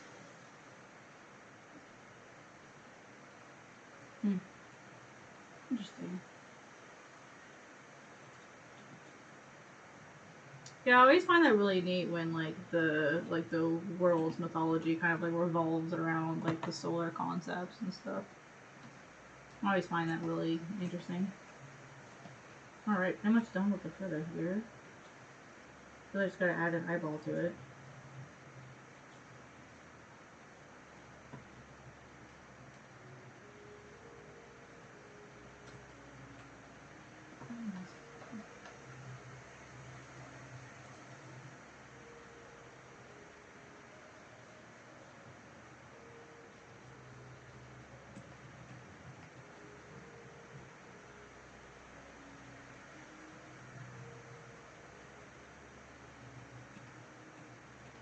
The son is also kind of pissed off about that. Why is he pissed off about the black holes? Because they're trying to, like, eat everything?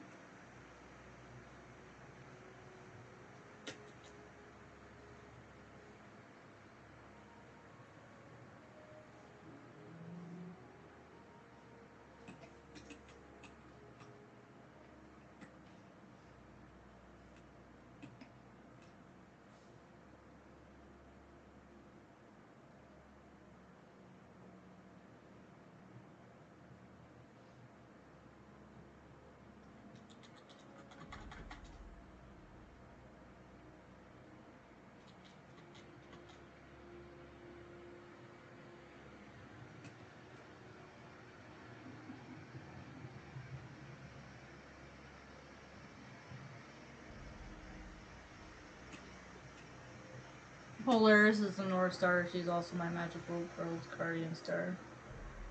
Oh, that's cool. Yeah, that makes sense with Polaris being like the pointer star, like a orientation star. That's really cool.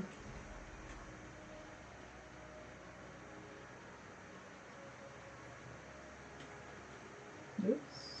Did I hit the right buttons? You can do it, bro. I believe in you. Or are you laughing about Pray something? for me, man. Pray for me. Or are you laughing about something else? Is Barrioth in trouble? Probably. Probably.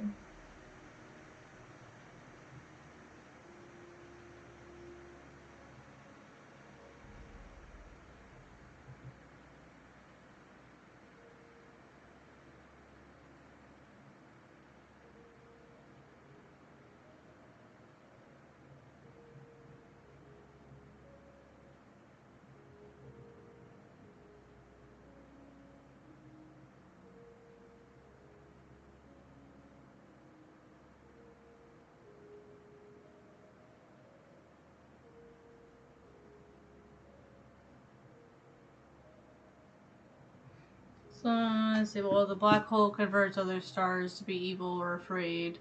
Sun is pissed off because she doesn't like being depicted as a. Oh, yeah, I can feel that. I think a lot of people can relate to that.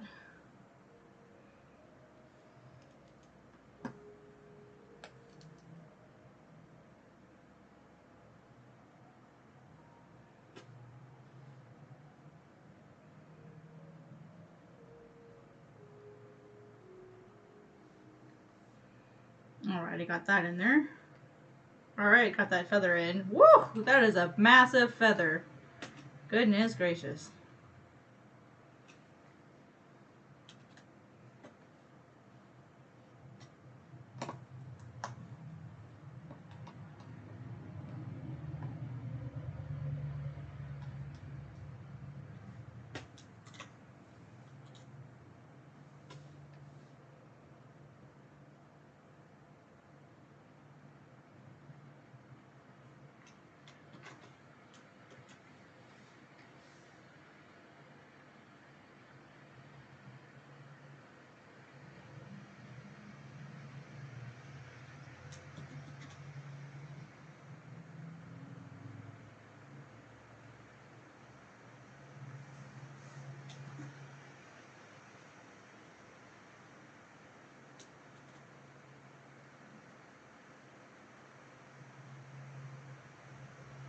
I mean, I would get really annoyed too if I was always being depicted incorrectly. I think that's fair.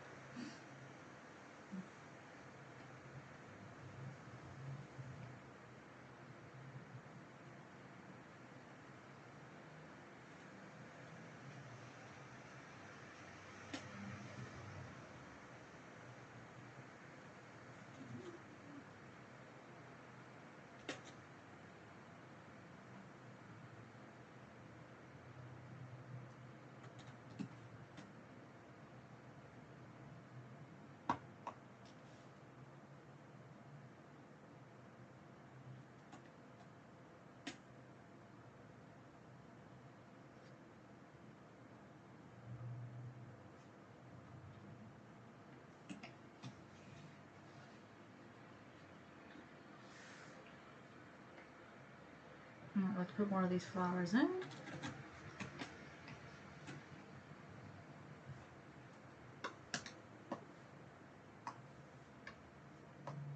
Bum, bum, bum, bum, bum, bum, bum, bum. Growing more flowers.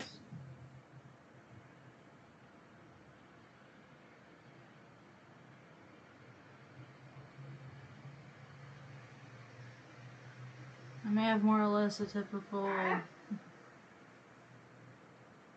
Nani? Well, we're just peeing on me.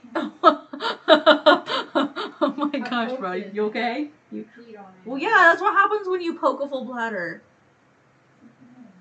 Yeah, full of juice, which is the equivalent of a small bladder. Mmm. Mmm. This is my last one. Oh, let's do that. Do I need to pick you up more? Wow, that sounded weird. Do I need to pick you up more? Oh. Thanks, English. Do you need more of them? Maybe someday. Maybe someday. Someday I'll have more precious oranges. Well, I do need to go to the store anyway. I keep telling myself I'm gonna buy a foil. Well, just make a list and send it to me.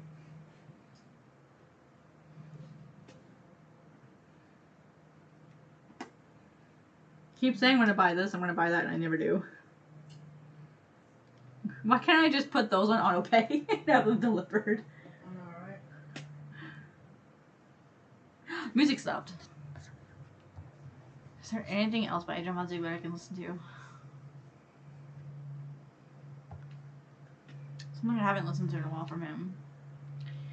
I would really love to listen to that, but I can't because copyright.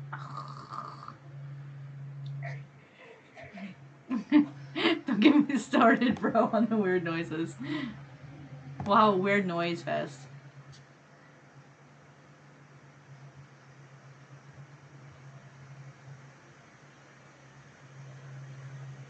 Darkness Eternal.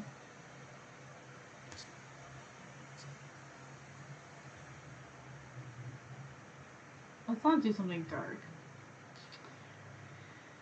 Ah! Albums. Let's look through this album. Libertas, Queen of Thorns, Dance of Strings. Odyssey. I don't want to do Celtic stuff anymore. Dreams of Summer.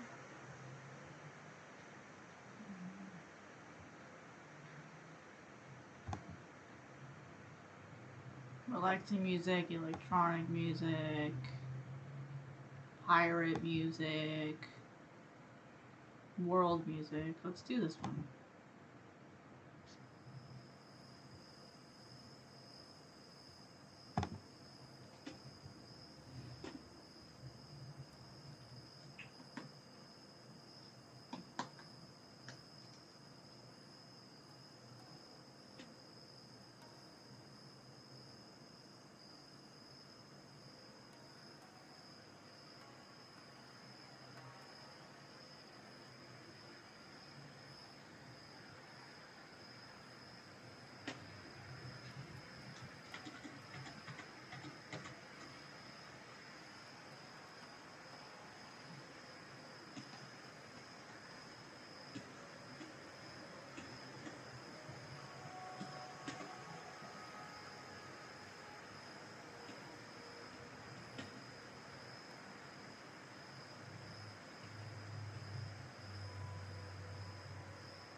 Sorry guys, I hit that stage where I've hit focus mode.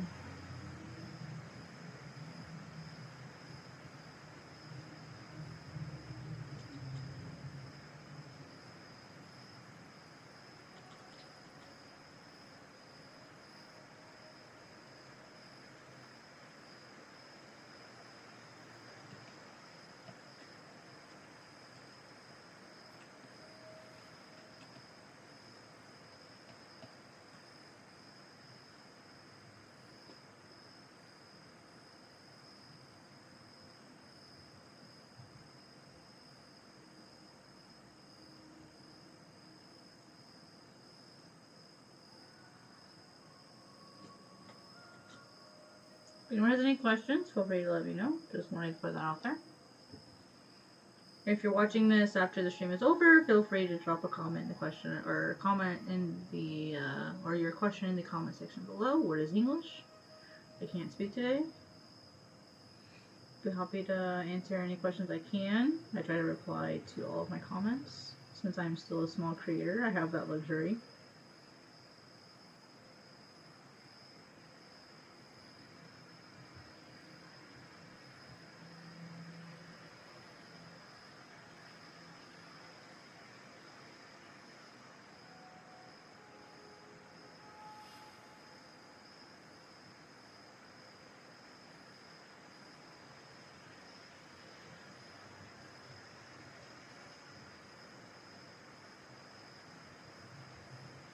Yeah, I think the fact that you're spacing your magical girl on like this whole like celestial world is really awesome because it's not really a version that I've heard before. I mean,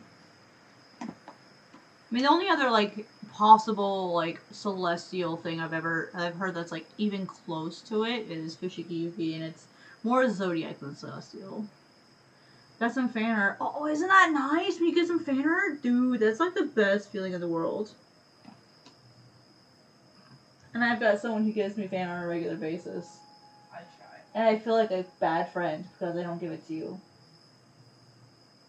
You're good. Oh, that's not.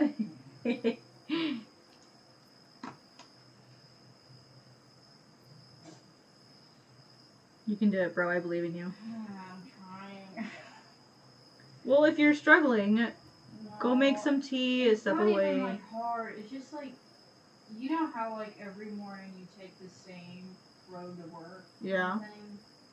Yeah. But like, imagine taking that road like 20 times a day instead of just like twice. It feels like I'm beating a dead horse here.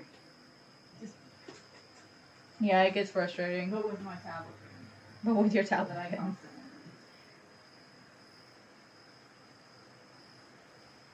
Oh, are you always losing your pen too? Are you that person?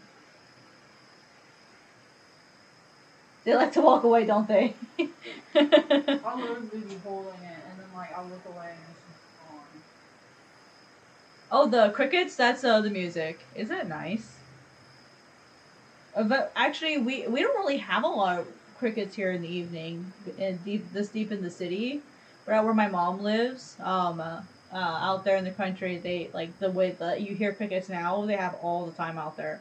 They even have lightning bugs. Bro, have you seen lightning bugs? I know what they are. You've never seen I lightning know bugs what in they person? are. Yeah.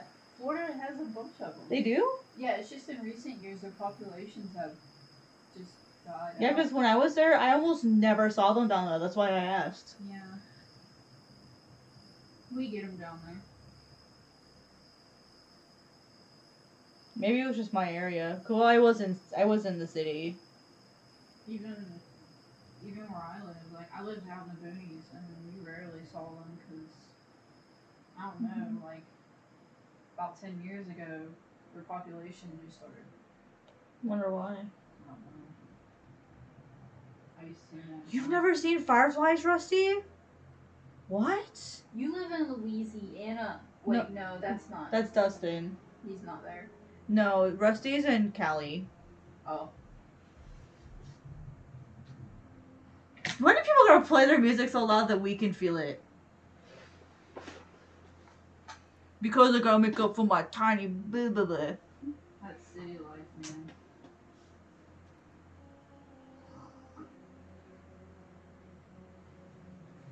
I'm insecure about my blah blah blah. Like Secure about my muffler. my muffler. Blah, blah, blah, blah, blah, blah, blah, blah, blah. Bara doesn't have to worry about that. It's got the opposite problem. Well, no, he's still insecure about it.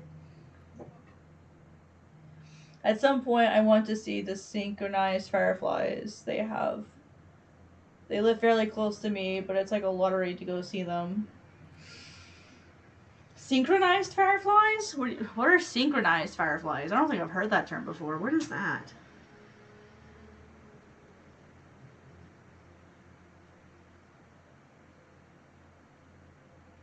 I don't think I've heard of that before. I think a giant cicada hatching is gonna be a thing soon on the East Coast. You know, all the cicadas emerge from the ground every. I thought that was 2 years ago. Really? Cicadas.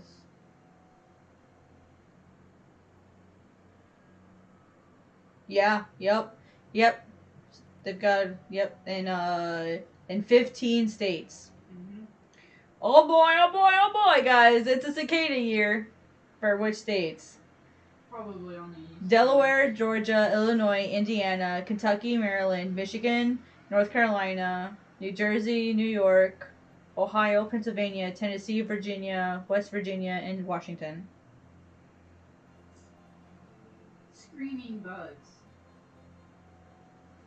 This will only be the second time they've come out, or the first time they've come out since I've been alive.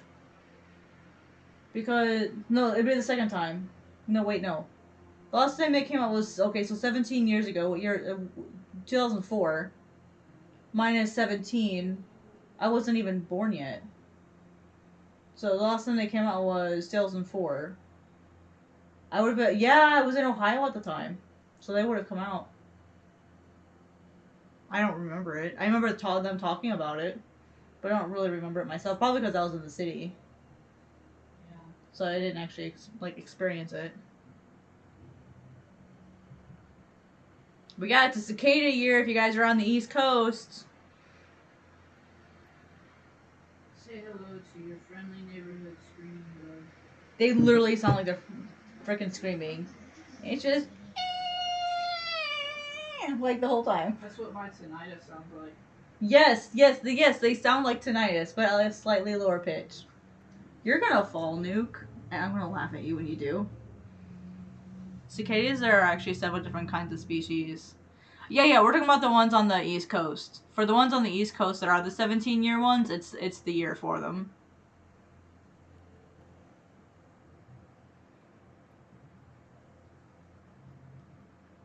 Yeah, we have in South Dakota. We have like the every year ones. Unfortunately. So every single year, bro, we get to listen to screaming cicadas. Yeah, I mean, well, we get them down and we get them all the time, especially in the summer. Yeah. Oh yeah, I remember that. Yeah, when we were trying to frickin' sleep in the tent and all I heard was. I was pretty good about scaring that raccoon away though, if that's what it really was. Yeah. I don't think it was a raccoon. I think it was that freaking creeper. Dude, okay guys, okay. Story time. I'm gonna take a break. I'm gonna give you story time. So story time. Okay, so story time while I let my mind take a break. So Nuke and I were out camping once. This was 2014, I think. It was 13. 13 was the one in Orlando, wasn't it? Wasn't? You sure? Mm-hmm. So I thought it was the summer before I left. Either way, we were out camping, in Florida at a spring, and we got there, we got our tent set up, we were getting everything ready, and we decided we would go ahead and have dinner. And so she makes chicken, and we're sitting there. I think we hadn't even finished cooking our food. Yeah. And this dude from another campsite comes over and starts talking to us. And one of the things he says is he talks about how he's proud of kicking puppies. It was weird. Yeah, he talked about how he was proud about kicking puppies and that he can put a chokehold on someone and snap their neck. And he's this big tough hardcore fighter. And he talks about the knife that he has. And we're all like, the heck is wrong with this dude?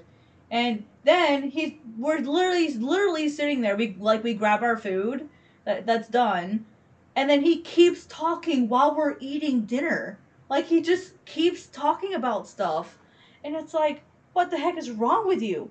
And so he finally eventually leaves. We finally get he hadn't even left until after we were done. So this dude finally leaves after sometime after we're done eating, and we go in our tent and we hear snapping of twigs around us, and there weren't that many people there that night.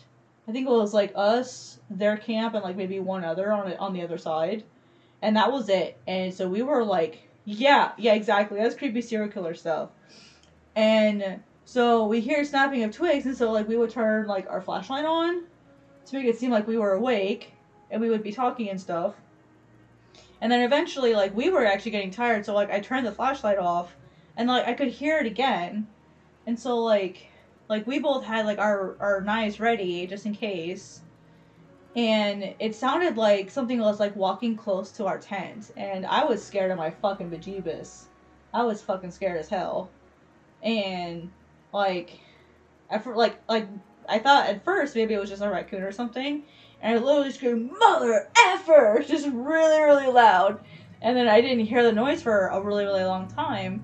and then went to relax again, and then we heard it again, and then we stayed up for a long. We didn't get a lot of sleep that night.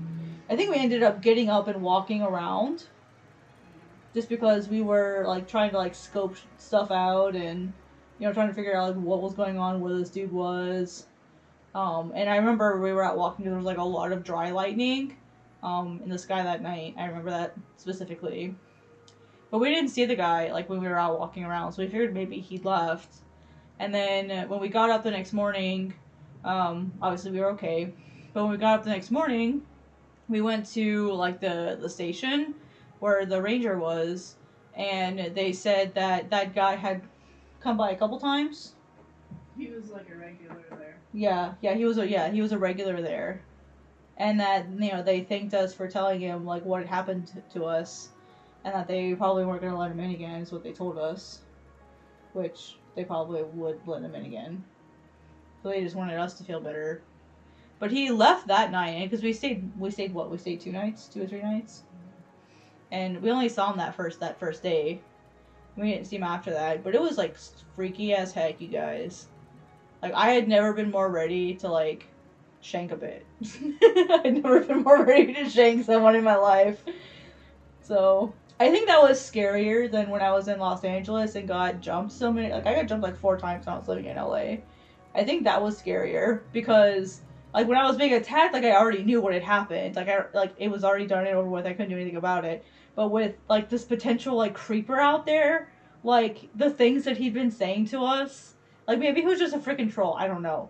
But like the things he was saying to us, and like we're like 2 women in a tent by ourselves, So it's like, like I think the unknown part of that just made it creepier.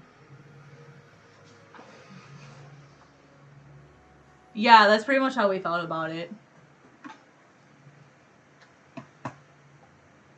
Which really sucks. Like, we were out there to, like, have fun. And we were better the next few nights because we had Golden Druid and her husband come up. And so then we weren't totally alone. Because, yeah, Golden Druid came and spent like 2 nights with us. So then we weren't totally alone, but it was weird, yo. Like, people are weird.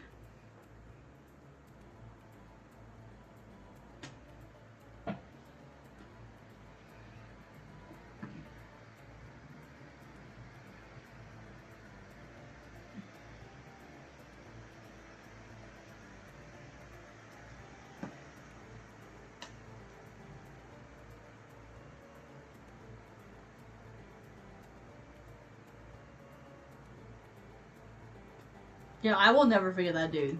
He made me so uncomfortable. And in that sense, I am, like, not easy to make uncomfortable. Yeah, I think we both slept with our knives that night. Like, we were ready.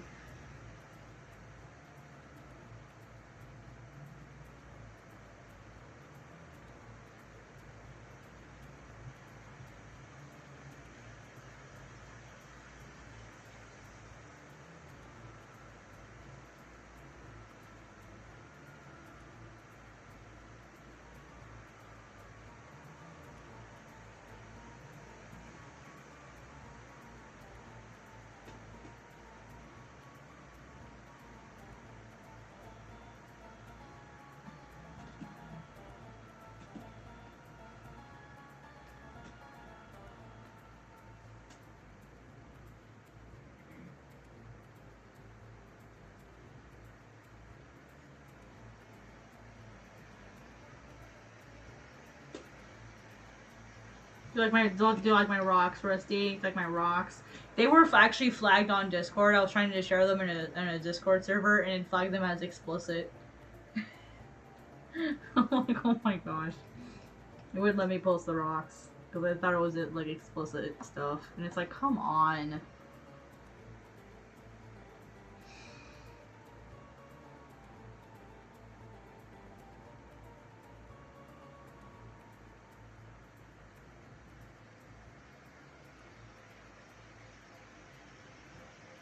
I know, right? That's how good they are. Everyone wants them.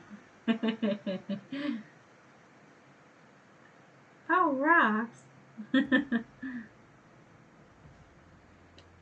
No, I think they thought they were something else. They thought they were the male stuff, is what I think. YouTube just be, or not YouTube, Discord just be hating, I guess. It's just jealous. You know, Discord doesn't get enough action, I guess. It's because they don't allow no safe for work stuff.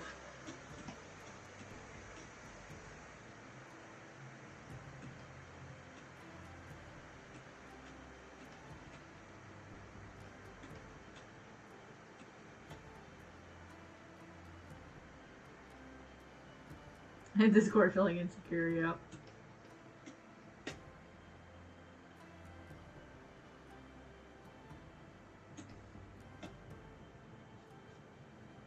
It's okay, Discord, we forgive you.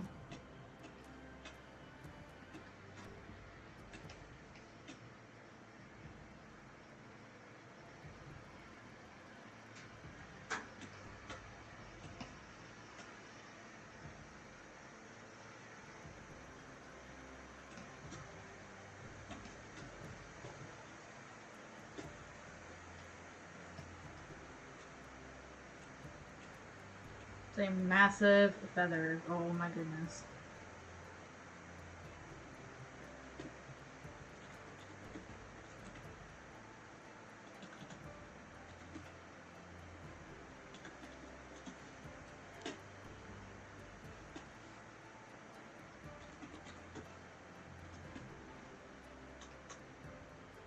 Oh, my line art layers. Oh my gosh.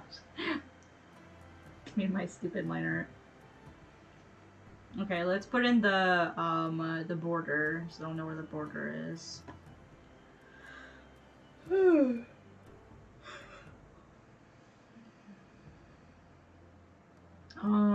border, let's see, the rock should go down. Oh, the rocks are gonna be at the top. Under the feather, under that, right here is probably would be a good layer for that. That'll be red.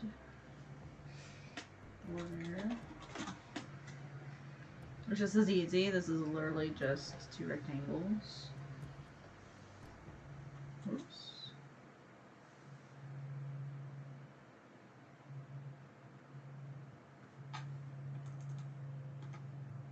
Hit, stroke.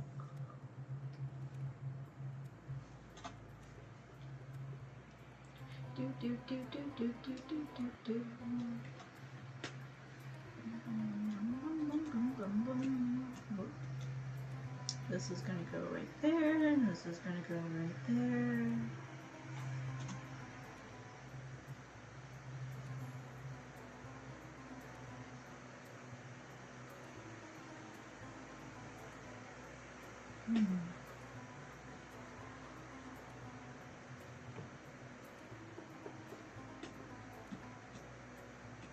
Okay, now there's gonna be an actual another one inside of it because there's gonna be like a white border also on this inside part. So I think the best thing to do would be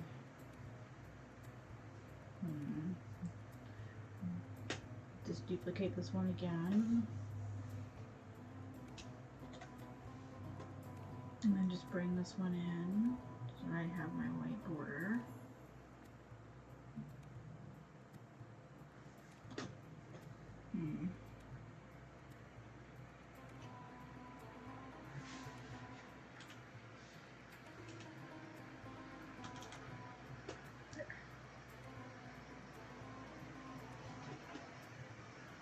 Okay.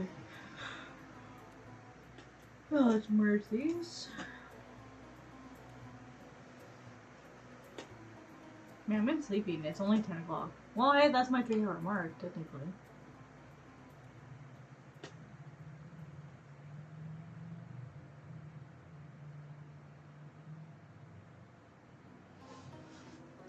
Alright, now, because even though I'm going to be erasing this later, I'm not going to erase it yet because I can use this as a selection point. Sorry. So now I can select that. I'll make a layer underneath. So this will be, I'm going to call it imprint. Because this will be the flowers that you guys see kind of up and through here. That'll be the flowers that are there.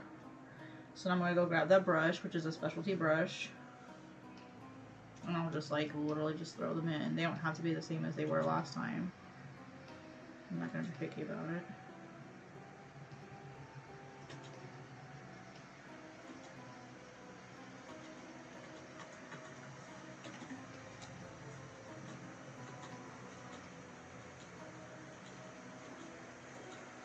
It's like giving me all the ones that I don't want.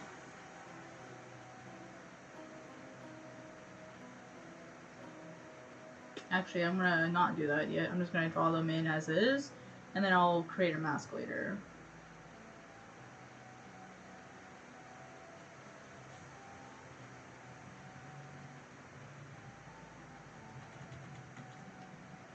Draw this in the corner. This in the corner. Right there, one right there.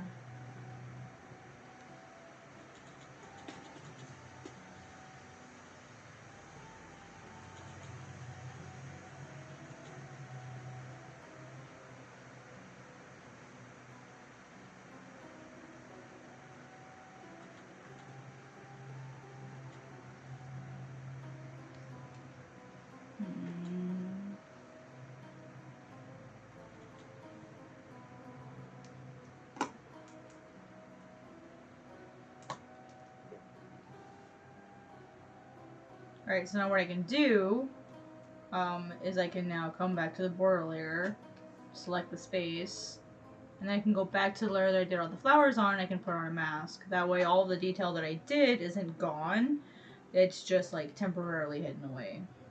And it's that easy. And now what's really cool is I can do the same thing. Whoops. Yeah.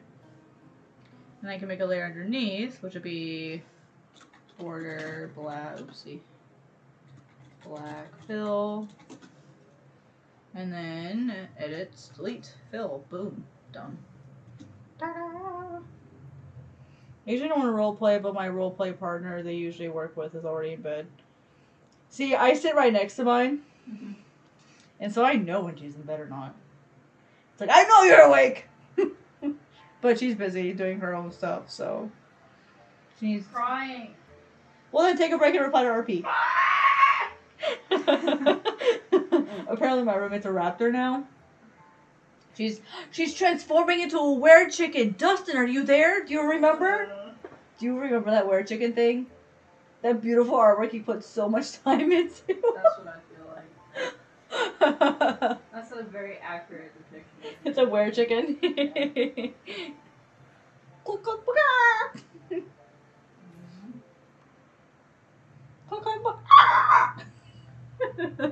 Sorry guys, that was probably really loud. I'm sorry.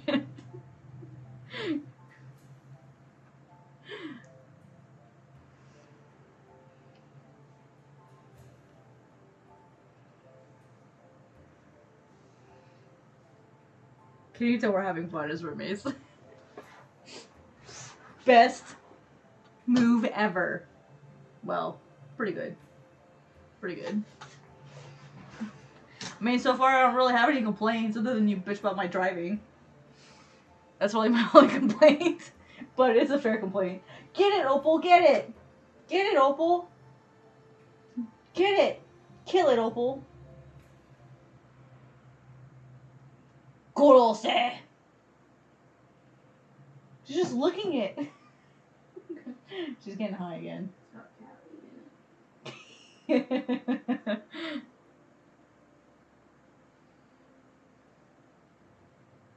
Goofy Opal.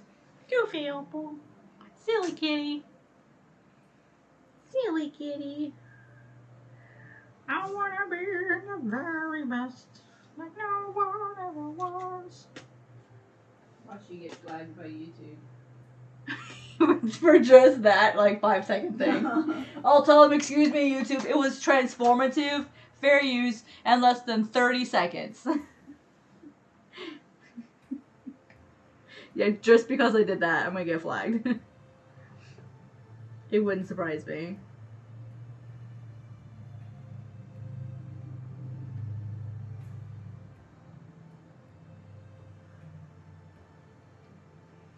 YouTube would do it too.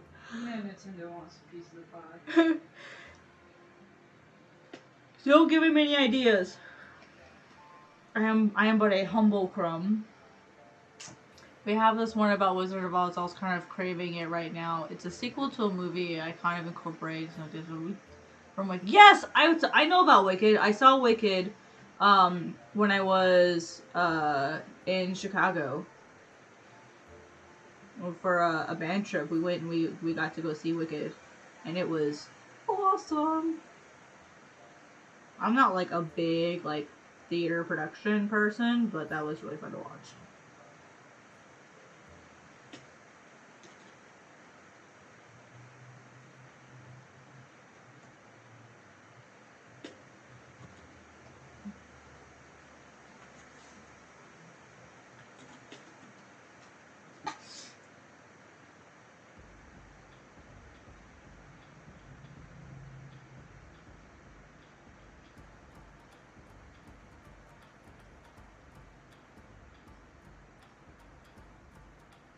Yeah, I'm looking for a reference here really quick, guys. 1 sec. How dare you look for references?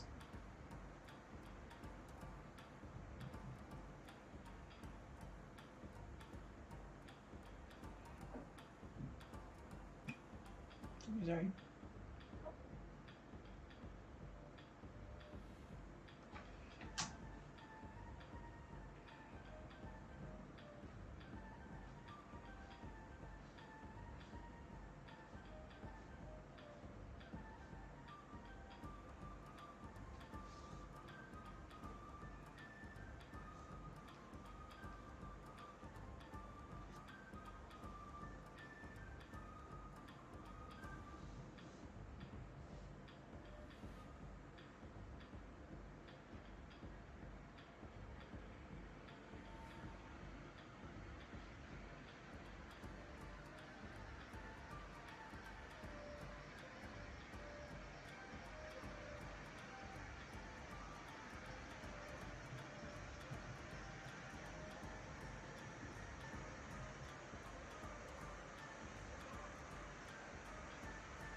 Oh, there's another guy with a tiny dick. He's a big boy.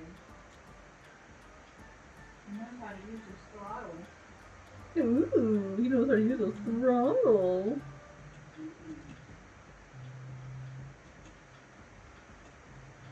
Fine. Not be a kid now. Gal would be like, oh yeah, watch this. Hold my beer.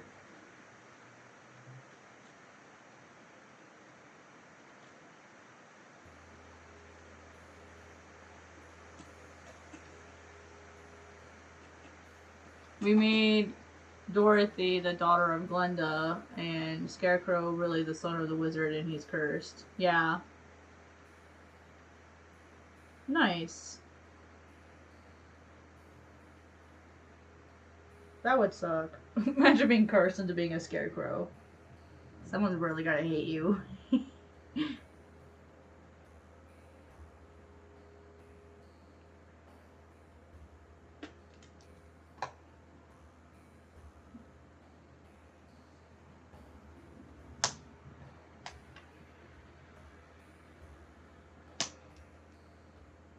It's like, who did you piss off?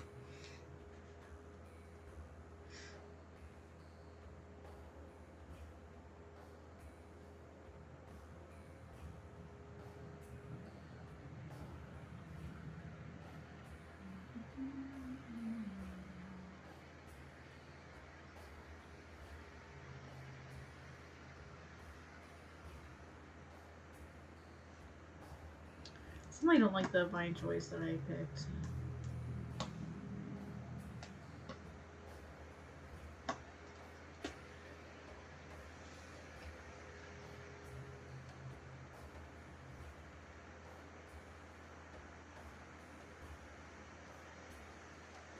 I think I just need to go in and just like have fun with it.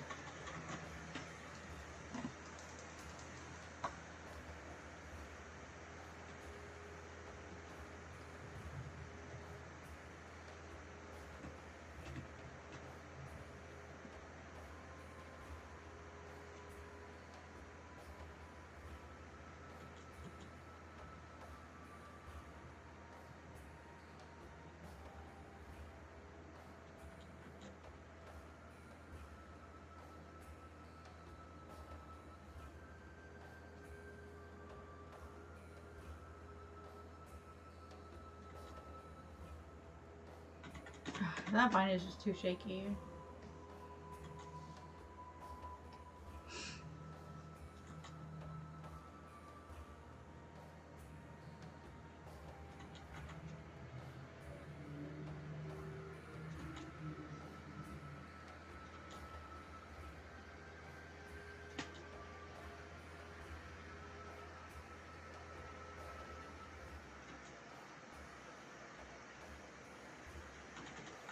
I don't like that one either.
In the original novel, the Tin Man is cursed, and he was originally a woodcutter who married someone, and his mother-in-law didn't like it, and she cursed him, Tin Man, with every swing of the axe. Oh, that's harsh. Man, some mother-in-laws are just vindictive. That's scary.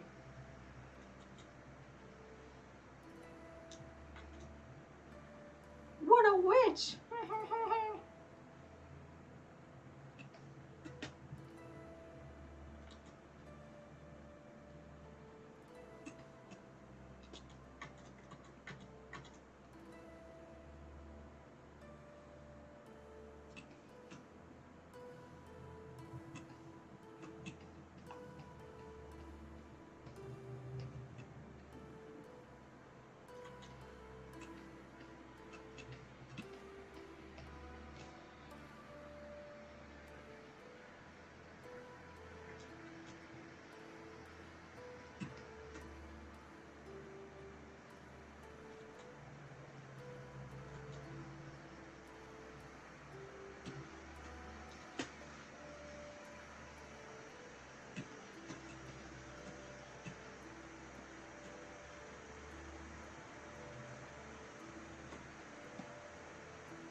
Don't you have to wonder, like, what could cause a woman to be so vindictive that she turns, like, her daughter's husband into a Tin Man?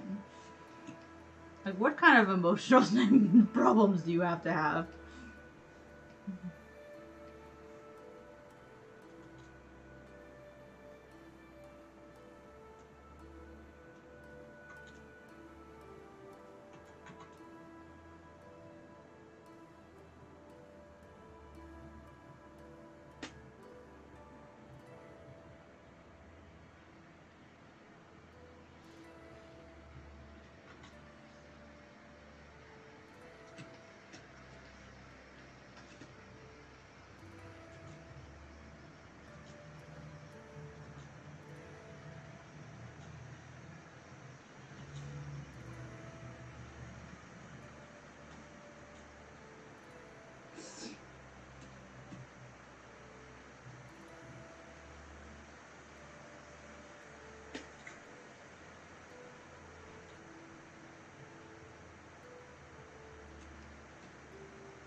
I remember correctly, she didn't think he was hard enough working and that her daughter could do better.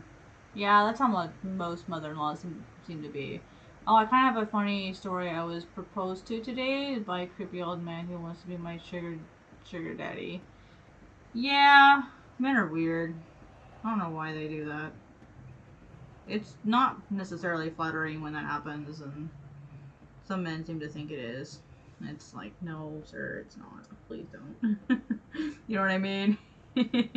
Oh, yeah, obviously you do.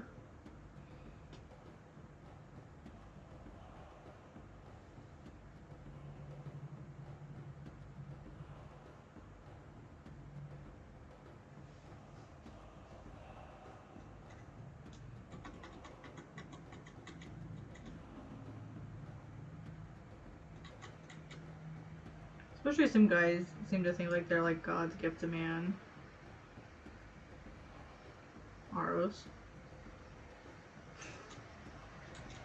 He's not that, like, full of himself.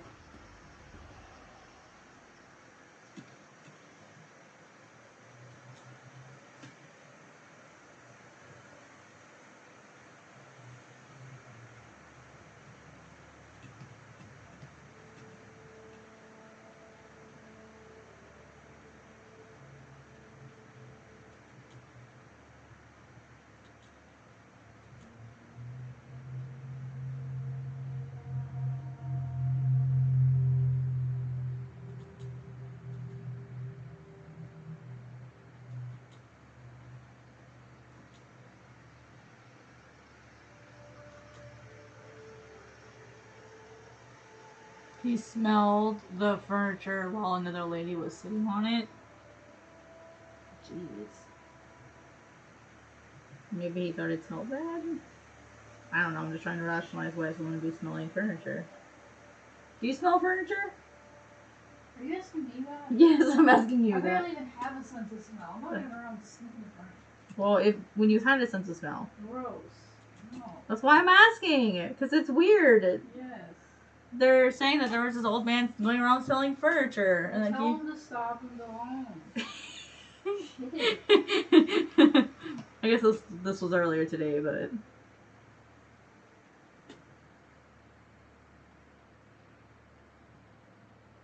Yeah, pretty much what Nuke said. Tell him to leave me alone and go home. Yeah, get your sniffing ass on away from me. How about you sniff someone else's ass over there? Okay, thanks, bye.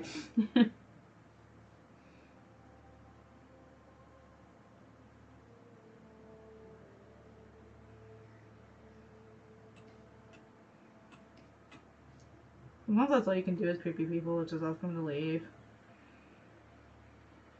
Firmly and calmly tell them to leave. And then if they don't leave, then you have every right to kick them in the balls outside of your personal space. And if it is a woman, you also have the right to kick her in the balls out of your personal space.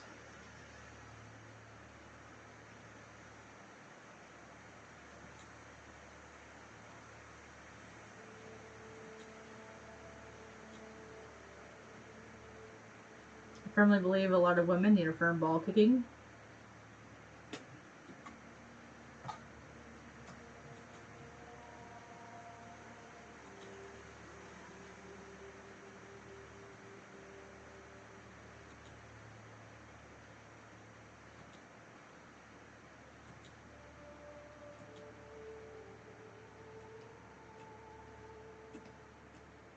Just give everyone a firm ball kicking, you would solve a lot of problems.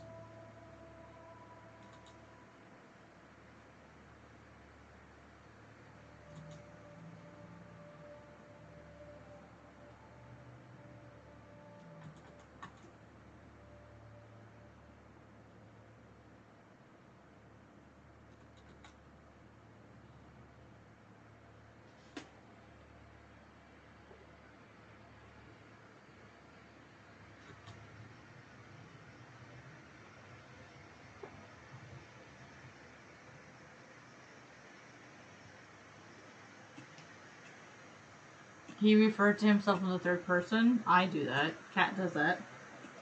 I usually do it when I'm trying to troll people, though, or be weird.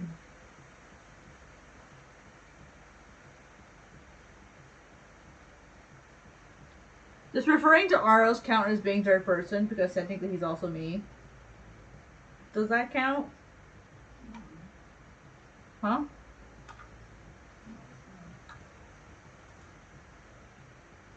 That would be an excellent question for a therapist. If I'm talking about a character of mine and I use their name, does that mean that I'm technically in third person? I should ask her that this week. Out of like a, by the way, a random question for you.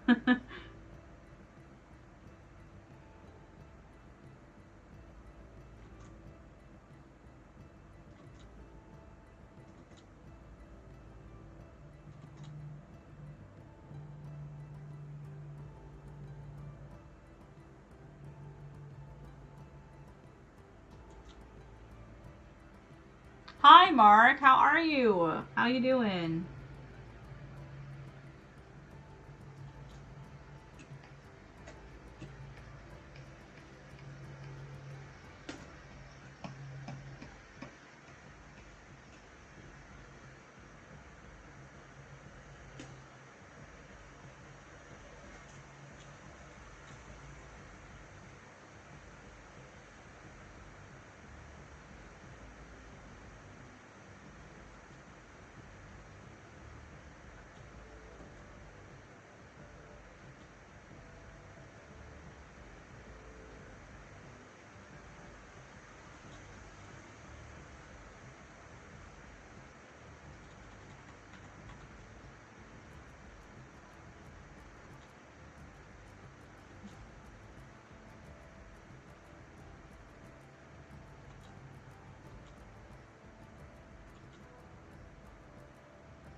Can you please upload your pens? I don't have a Discord server, but I can tell you what pen I use. Actually, I can get you the link for it. Give me 1 second, I'll get you the link for it. I don't have a Discord server.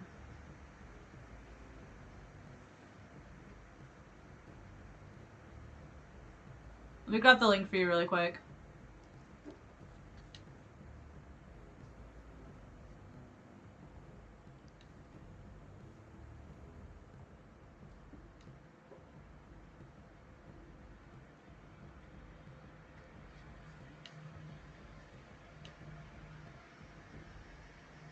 No, I'm not in the Manga Studio server anymore. I left. I left quite a while ago. I left like 4 weeks ago.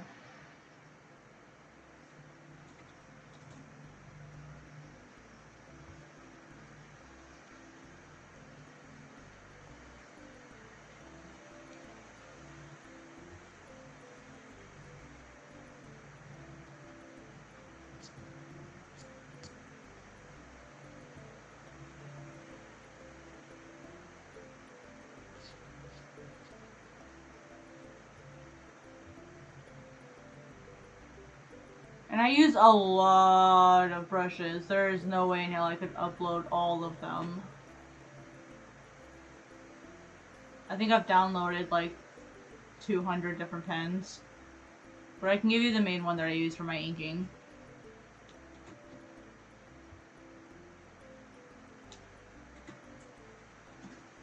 There's the main one that I use. Yeah, I don't really, I mean, I could try to get like a master link for everything, but I'm always downloading new ones and deleting ones I don't use. I don't know if there's a way to see what other people have downloaded. Like, I don't know if you can go to someone's profile and see what they've downloaded. I don't know if you can do that.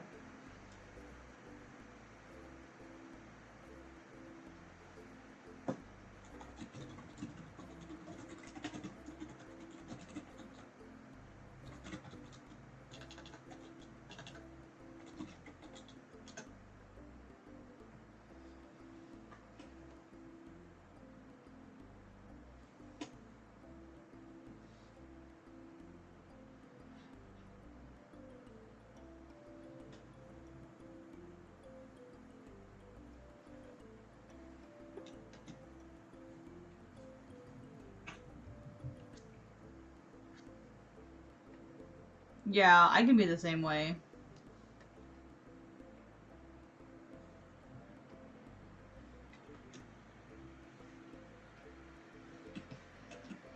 This beautiful, like, background that I put in. Yes.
I'm gonna put all the eyes in now.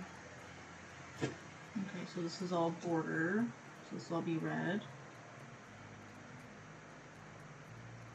These are flowers.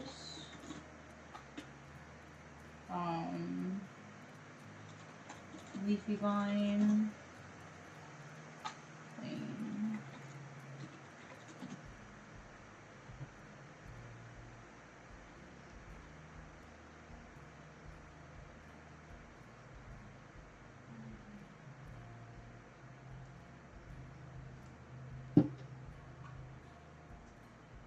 Alright, so there's supposed to be 9 eyeballs.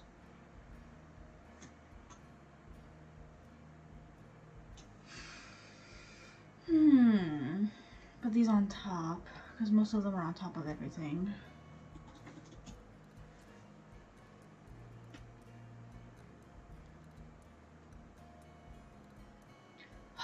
Miso. Come on. Leap down here. Come on, you can do it. There you go. You're not... Oh, it's 10:30. She knows what time it is.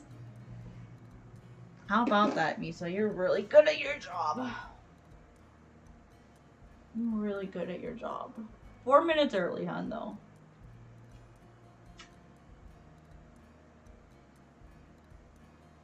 Miso, say hi to everybody. Say hi. She's like, nope, not today. She's like, I already said hi earlier. Miso, say hi. I don't know if you guys can hear that. A little purr. What? What? Biscuit. It's 10:30, so she thinks it's bedtime.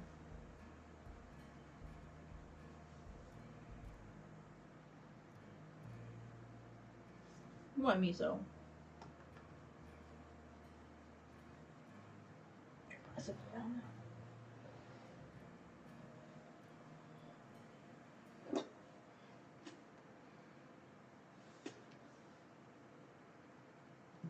She's like, Mom, it's time for bed. Oh, that's my outline's way too thick. Edit, outline. Oh, it's because I have it up to 30, that's why. 10. Yeah, much better. Okay, so 2. There's one here. Different sizes. 3. There's one over here.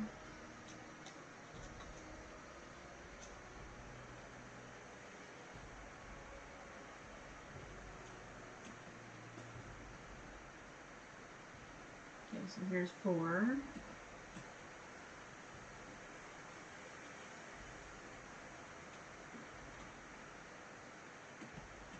This one's much smaller.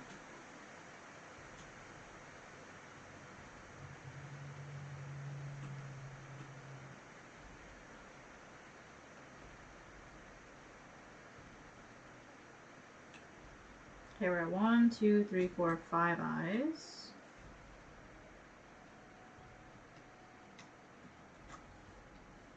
Six. This one's over here.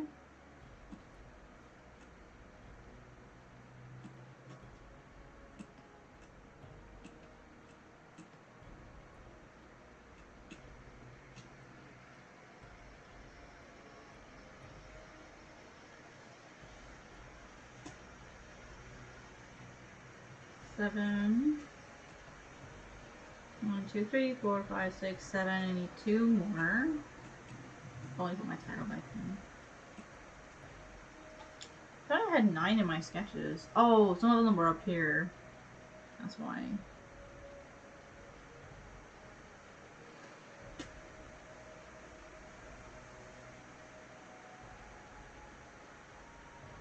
Oh, I forgot a flower.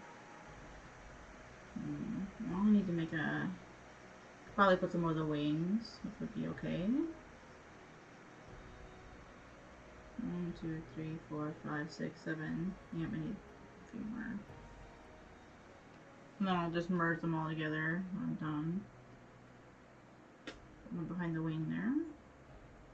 So almost like it's peering over their shoulder. Maybe one right there.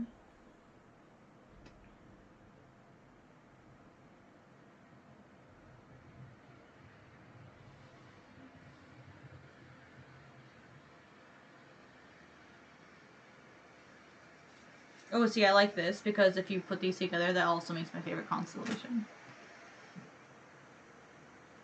That could be like a fun fact.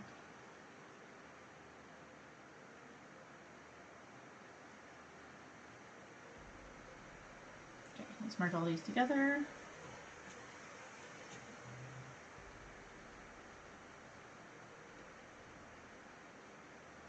Alright, have a good night. Thanks for stopping by. I appreciate it.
Let me get a reference for that where my phone go.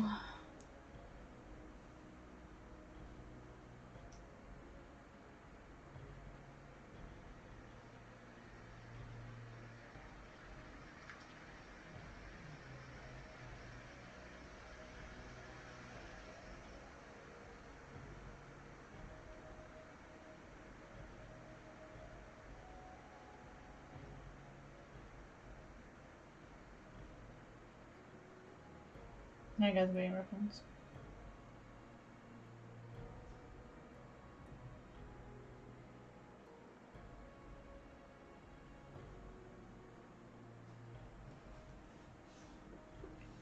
Put this on the sketch layer.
my phone. Ugh.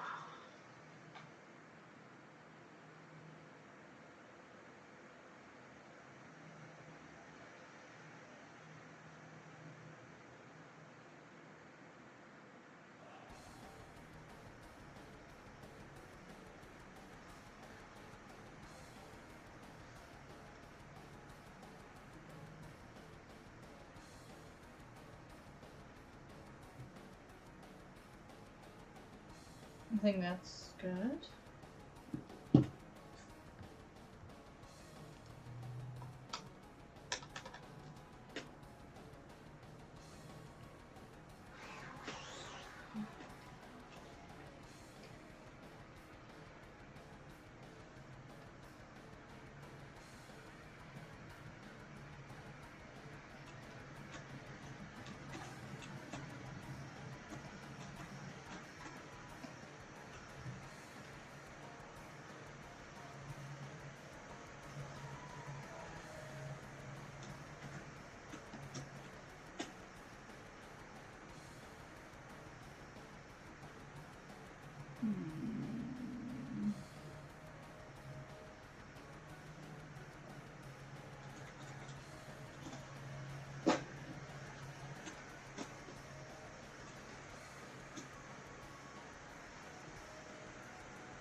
Sorry guys, just kind of quiet.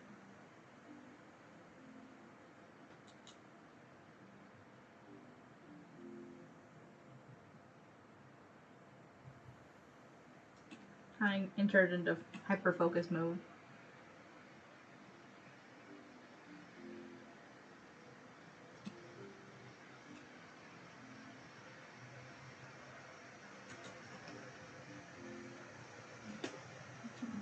Off temporarily.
I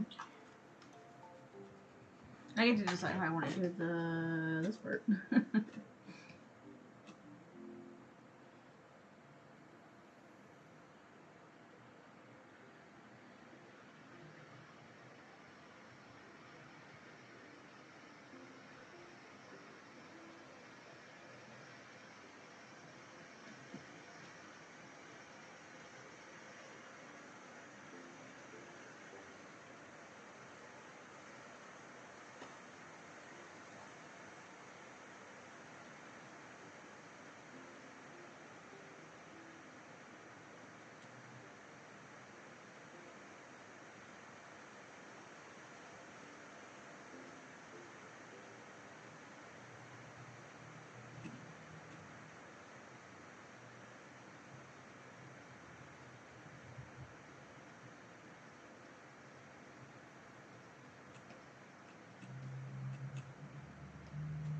See how this looks.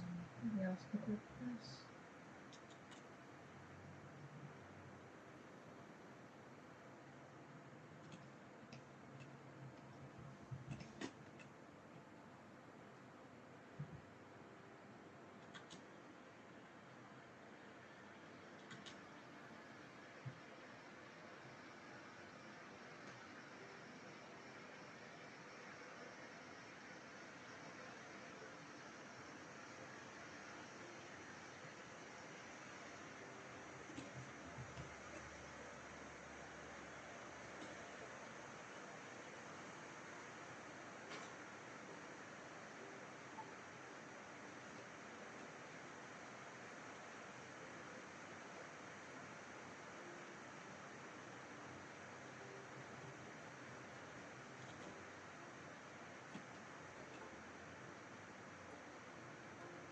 It's one of those things I'm having to experiment on. I'm not quite sure, like, how I want to do this.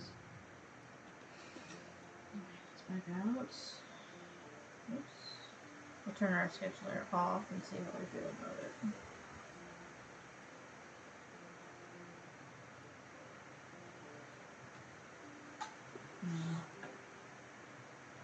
Yeah, it definitely needs the lines, I think.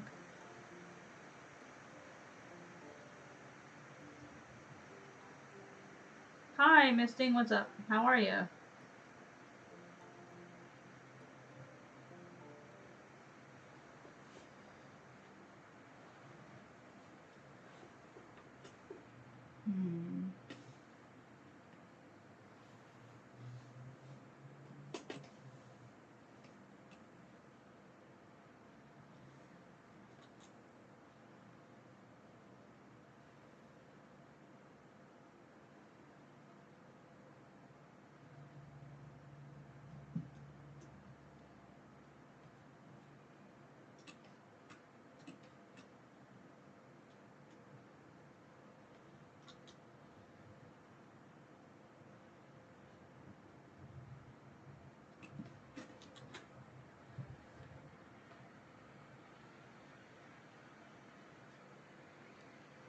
An hour and 14 minutes until your month of freedom? What do you mean? You're not gonna work for a whole month? That sounds awesome.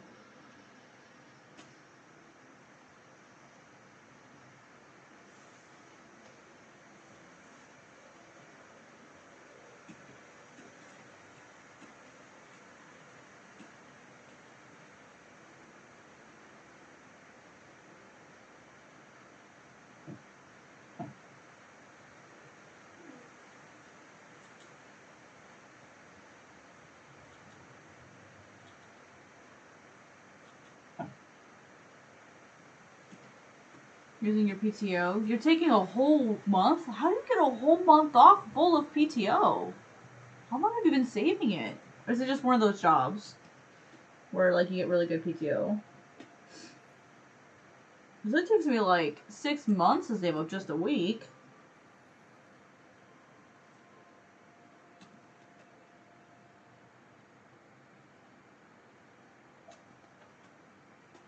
For ages? Nice. I don't even think they'd let me off for a whole month.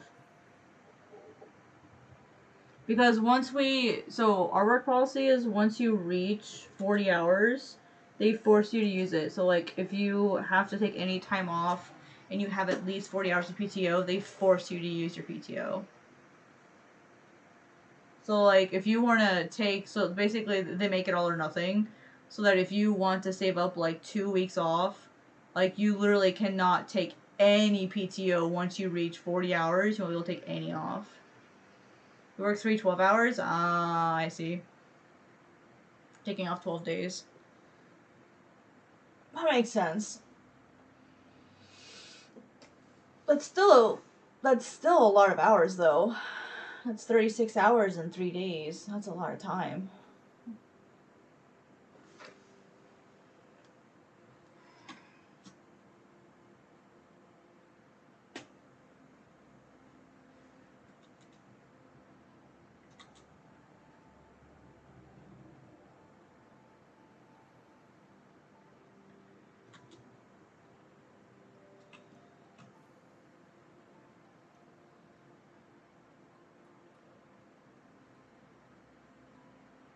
Well, a lot of time meaning that you've had to work.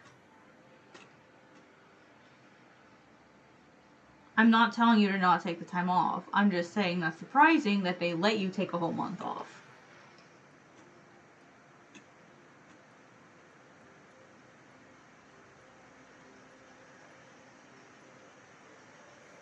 I think my company has a 2-week max, and it's not the number of days, it's like the calendar week. Unless it's like bereavement or something. Then I think they limit how much bereavement time you can get to. Which I think is stupid. Like, I get it, people would abuse it, but I think it's dumb. But they don't give you very much. I think they give you like 5 days of bereavement.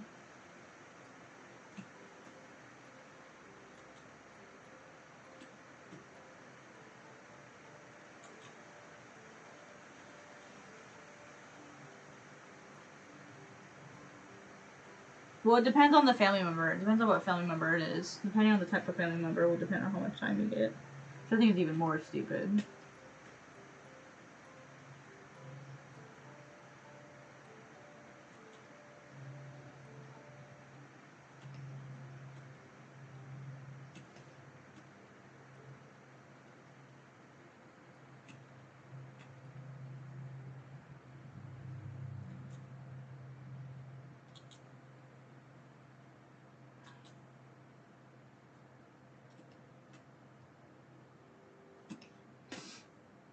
That's awesome. I'm happy for you. What are you gonna do with all the time?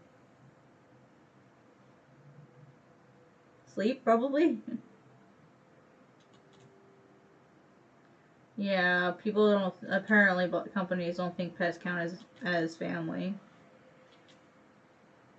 Which they absolutely, totally can.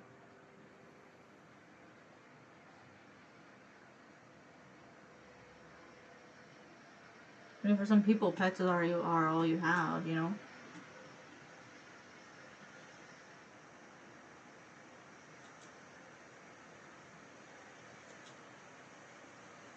Like, if I have to take time unpaid, like, when Miso dies, I'm gonna freaking do it. Like, I don't give a shit. Like, if I can afford the time off, I'm gonna take it off. And they can suck it. This is how I feel about it. No one's gonna tell me how to mourn something of mine.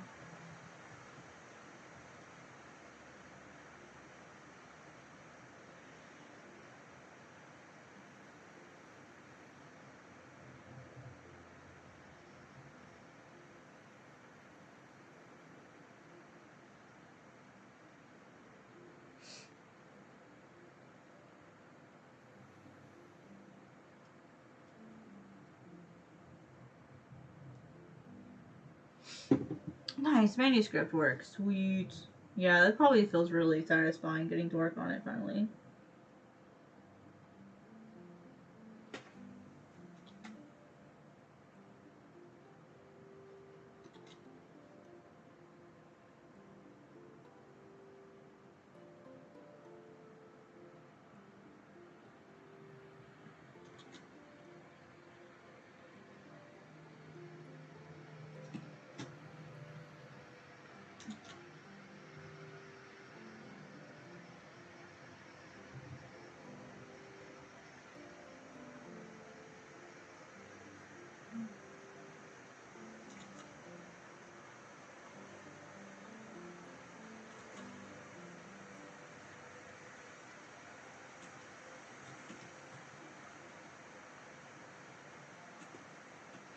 I don't know. Whenever I do these wings, I hate how they look after I ink them. I've inked these wings like 5 times.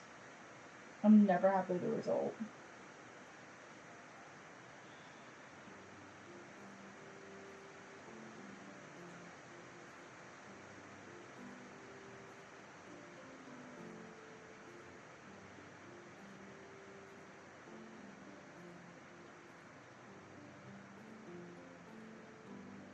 Oops. I think your stream used using Mario. Does it look? Oh, I forgot. Preview. I forgot to change the. I forgot to change the thing. Oh yeah, I forgot to change the thumbnail. Whoops. I'll fix it. Okay, what do you think, bro? What do you think? Do you think I should fill in the coverts and stuff between? I wouldn't do too much more detail to the covers, but I might add like a few here and there. Just a few more, Yeah, I wouldn't want to over detail it. Yeah, because what I like about them, it looks empty, and I'm not sure if I like the wing tips. Like, you know how like the primaries, like they look like they're not the same, but that's literally the original sketch, and the sketch looked great. Yeah. Like I literally just traced it, and I don't know if. Yeah. Sketches are evil that way. Huh? The sketches are evil that way. Yeah, I know, right? It's so nice, and then you go to ink them, and it's like. Yeah, so maybe I'll just, like kind of how I did it up here. Maybe kind of do the same. Where it's like maybe just a few rows, maybe just add in a few rows. And they're gonna be dark, right? Like, yeah, they'll be dark. Fill them in and they're gonna be pretty dark. Yeah, that's true. So you probably won't even see most of them. Yeah. If anything, what I would do is like where you see how you have like the layers of feathers. Mm-hmm. I would almost have each layer, kind of gradient just slightly, where they get just a little bit lighter at the base. Mm-hmm. When you get to the inking out or the shading, I'll try to show you what I mean. It's hard to explain. Yeah. But it'll give like a little bit of like a 3D look, but not. It'll be subtle. Yeah, like have it like shaded more up here. Like more towards the top, going down. Have it be dark to light, dark to light, dark to light. Yeah. Yeah, I think that might be really cool. I think so. Yeah.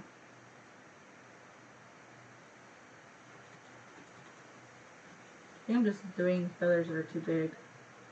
Maybe that's the problem. Maybe the feathers are too big. No, because they get that big. And then it's like I have these really big ones and these really, really thin, dainty ones. Maybe that's it.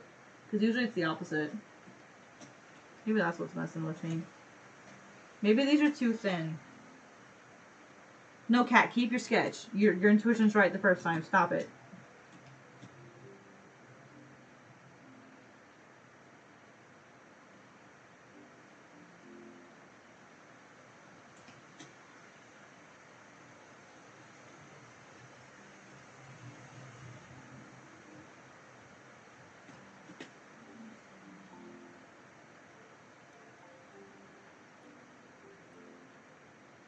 I think they just looked incomplete, and I was like, they're missing something.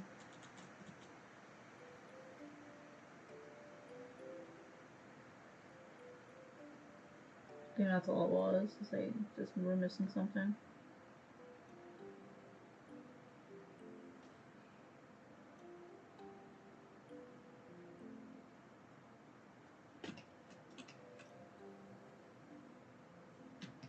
Does that look better? Well, I'll wait for it to catch up. Because that feather on the side looks really nice. Just like that set. Yeah, I wouldn't.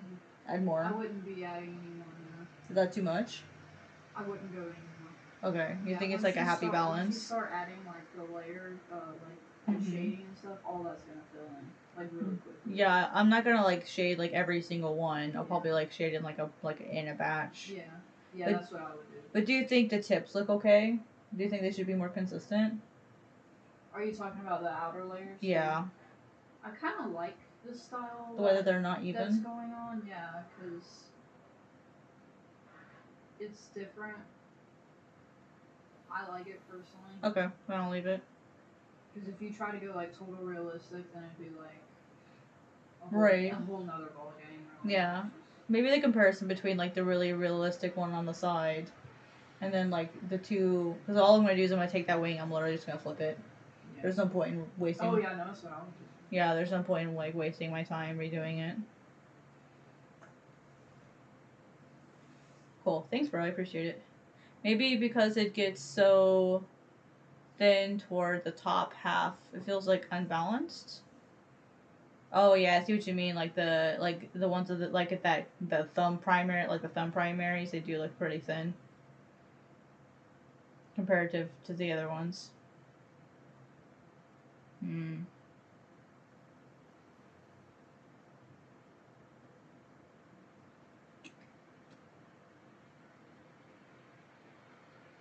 I think it's alright. I think it's alright now. I'll kind of just leave it for now. I'll kind of give it a chance to like let my mind think about it. And then I'll see how I feel about it.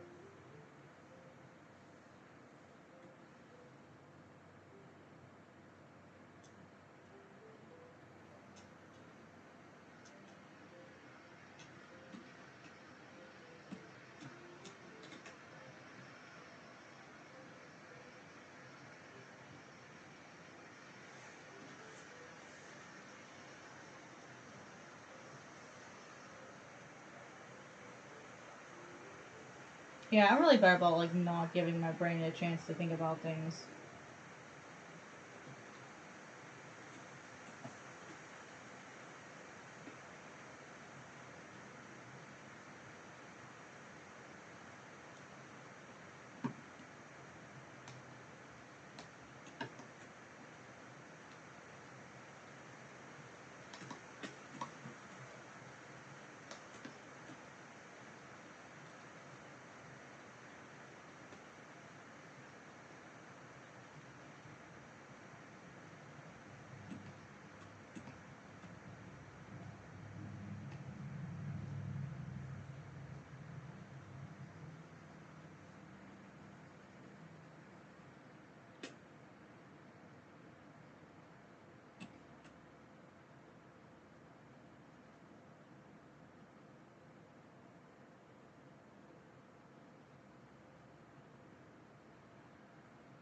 But yeah, thank you about the soft feather misting. I really enjoyed making that feather.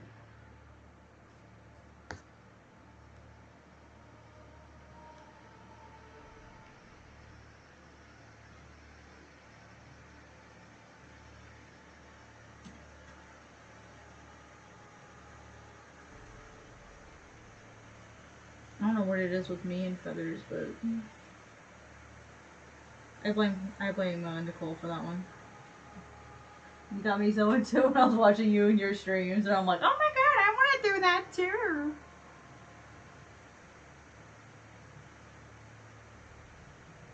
There's another artist. What is their name? NC something with an H maybe. They have like banging feathers. They're amazing. I could draw wings half as good as them.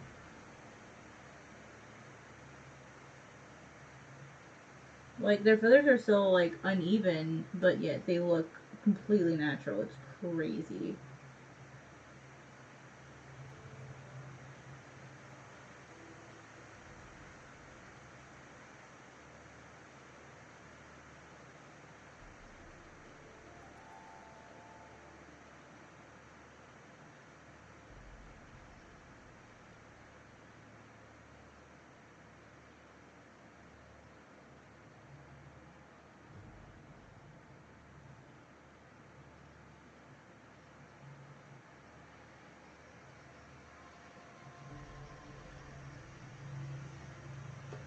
No, it's NESO, like Hayao, like Nisok Hayao or something. I think I have them on my Insta.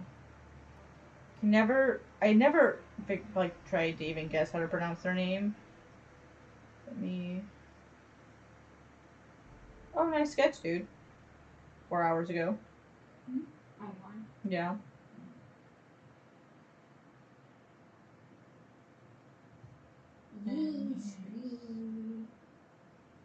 Yeah, Neso Kayo. Let me type their name out.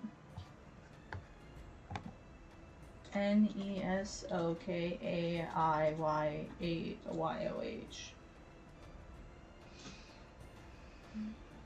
I love the way they draw wings. Like, their art has just gotten so crazy, like, in the last 2 years. I just love the way they draw wings. Oh, I know who they are. Yeah. I love their work. I Sometimes... think they follow me. Do they? Yeah, they don't follow me. I haven't really seen any of their work lately. Yeah, I don't think they posted recently. Oh yeah, they did. They posted like 2 weeks ago. But they... Oh yeah, they posted 2 weeks ago, but they hadn't posted like a lot before then. Oh, they have an art station.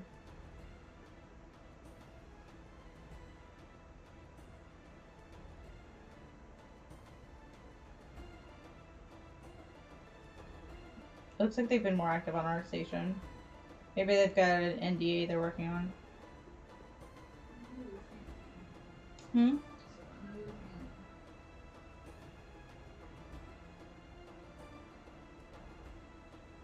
Instagram, sorry, I hit the mic. Instagram keeps telling me that I have a message request, but it never lets me look at it. Like, I click on it and, like, the message request vanishes. And so, like, I don't know if someone's trying to get a hold of me.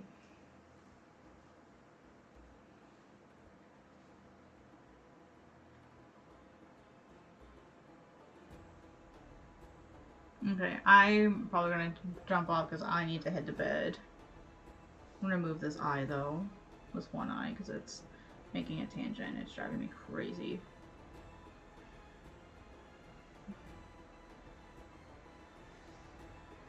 Actually, 2 of them are.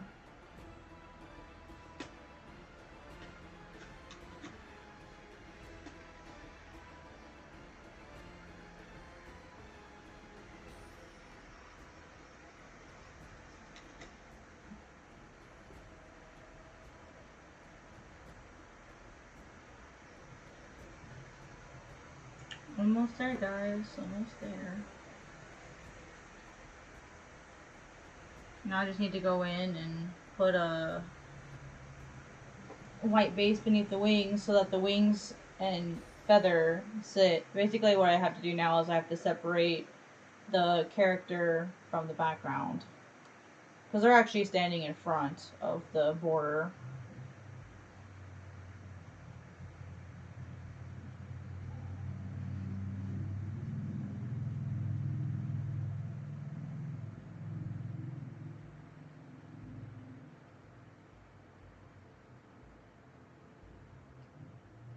Where is that? Yes, Miso, I'm coming to bed. She's sitting here begging me to go to bed. Yes, honey, I will be right there.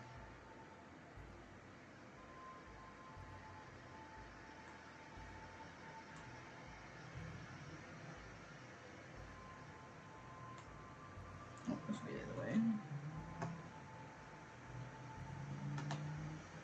Mom, come on, it's time for bed. She's like, Mom. Yes, honey. Yes, I see you. Yes, I see you.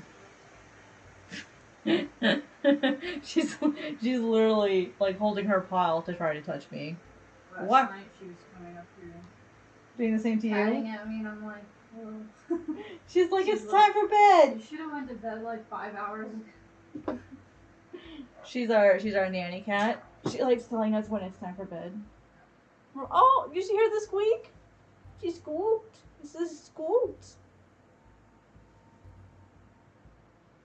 She's like, it's time for bed, humans. She's very, very good about being here at 10:30, and then she's pretty good about coming back at 11. Like she knows. It's like an alarm with a reminder on it. That's like afraid to wake you up. And she'll reach her paw out and she'll like hit my arm a few times. Like she's like, hey, listen, hey, listen. Want me so? Time for bed. Listen. Well, we got pretty far today, guys. We got a lot of inking done. It's not 100% done. I've got just a little bit in the background I gotta do. But for the most part, we got through the majority of the inking today, which is awesome. I'll take it. Let's see, let me find my rocks here. Throw, let's see, a fill underneath. Just a quick fill. Because here, there's a fill layer, because they're going to sit in front of this. Right about there.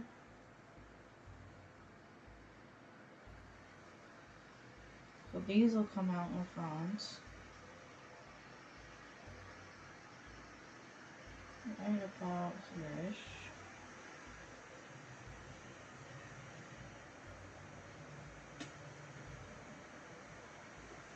There's a few. Oops. Then there's a few feathers. Oh, these wings need to go up higher.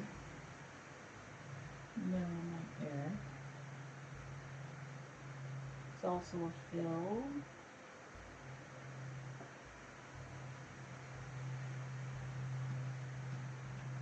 These will go on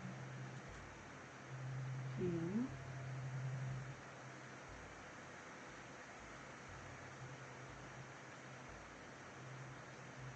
Roughly like that. What needs it done?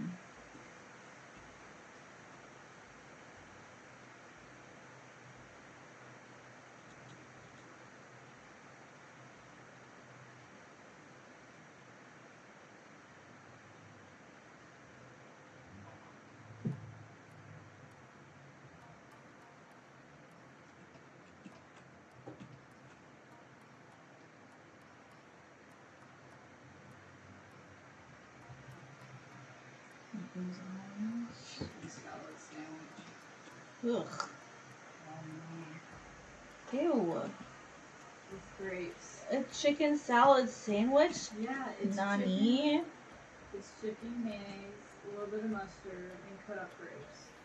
All mixed into one. You would be surprised. Grapes with chicken You and won't mayonnaise believe and it. must Yep. Ugh. It sounds gross. It but sounds I'm telling you, nasty. It's a southern. Sounds nasty. It's so good. Chicken salad sandwich, guys. Yay or nay? Tell me if I'm wrong. Has to have grapes. Chunks of grapes. Or apples. Chunks of grapes or apples? Well, I'd have to go with the grapes. Yeah.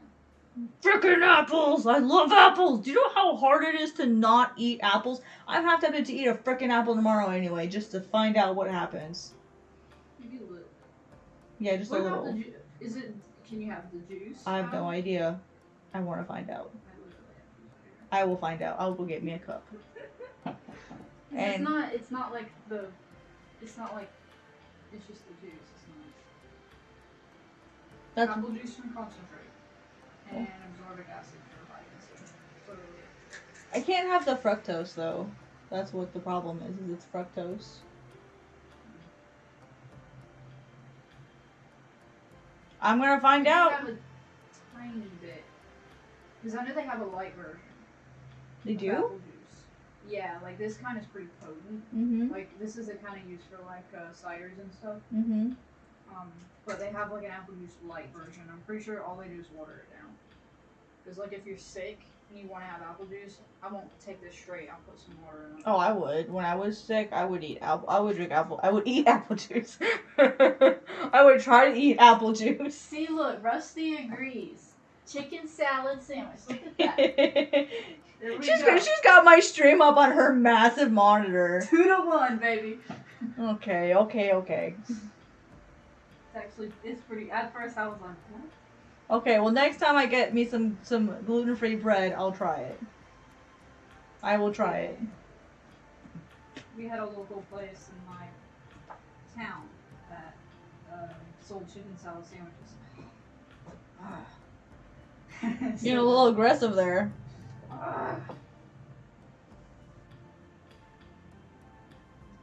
There. Alright, well that's what we accomplished tonight, gang. I got most of the inking done. Aw, 2-2. A Oh. draw. Well, you know what? I've I'm already- gonna side my cats with me. I've already agreed that I will try it. I have always said that I will try anything, and now I need to put my money where my mouth is. And I will try it. And if I am wrong, I don't know what I will do, but I will probably do something. You'd be like, this is pretty good. I'll buy your next damn bottle of apple juice. Because you buy the massive bottles of apple juice. Guys, you should see how much juice this girl goes through. My goodness. Yeah. If I drank as much juice as she does, I'd be fat. And I'm already fat. Like, I'd be fatter. It's amazing. She's already gone through like one huge thing of apple juice this week. I'm sure she'll go through that one tomorrow. Yeah. Maybe not all of it, pretty good bit of it. And I drink a lot of coffee. I drink like 4 or 5 cups of coffee today. Yeah, she drinks a crap load of coffee, and she's also got some mango juice and orange juice, which I need to finish up my orange juice downstairs.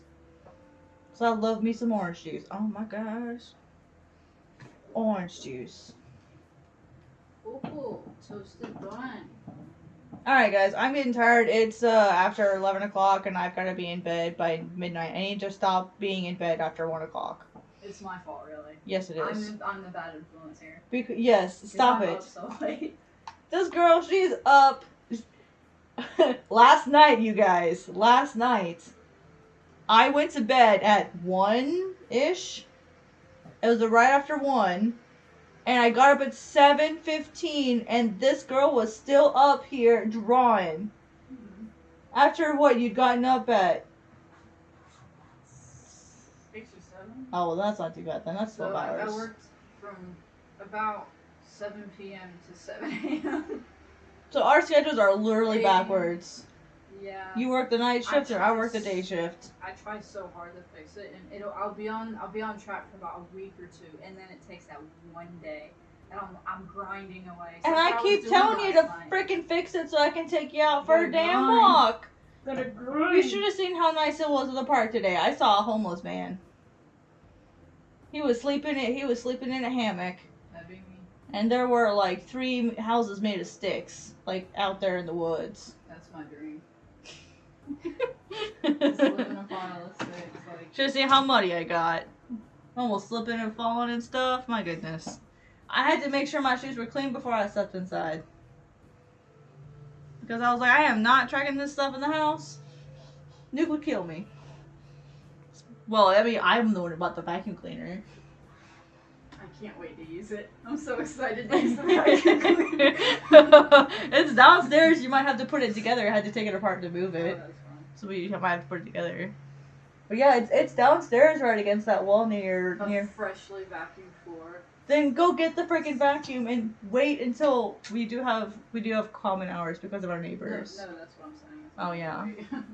Because Mm-hmm. even though they piss me off, I don't want to piss them off. Dude, have you heard the dude yelling yet? I'm not gonna get on him because he cleans our driveway of snow, so I'm not gonna bitch. He's like, dude, what the heck are you yelling at, bro? Okay, I need to go to bed. Anyway, thank you all so much for coming. We got pretty far today. Probably what I'll do, I won't be streaming again. Well, I'm streaming on Thursday. Oh, wow, that sounded weird. Let me show you guys my little thingy. Where the fuck it go? That also sounded bad. I'm like really bad at saying things not appropriately.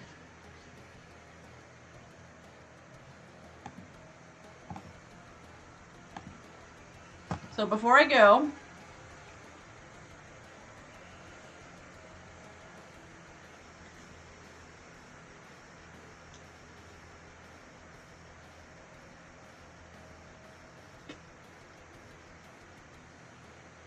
oh, come on, Clip. It's not that big a deal.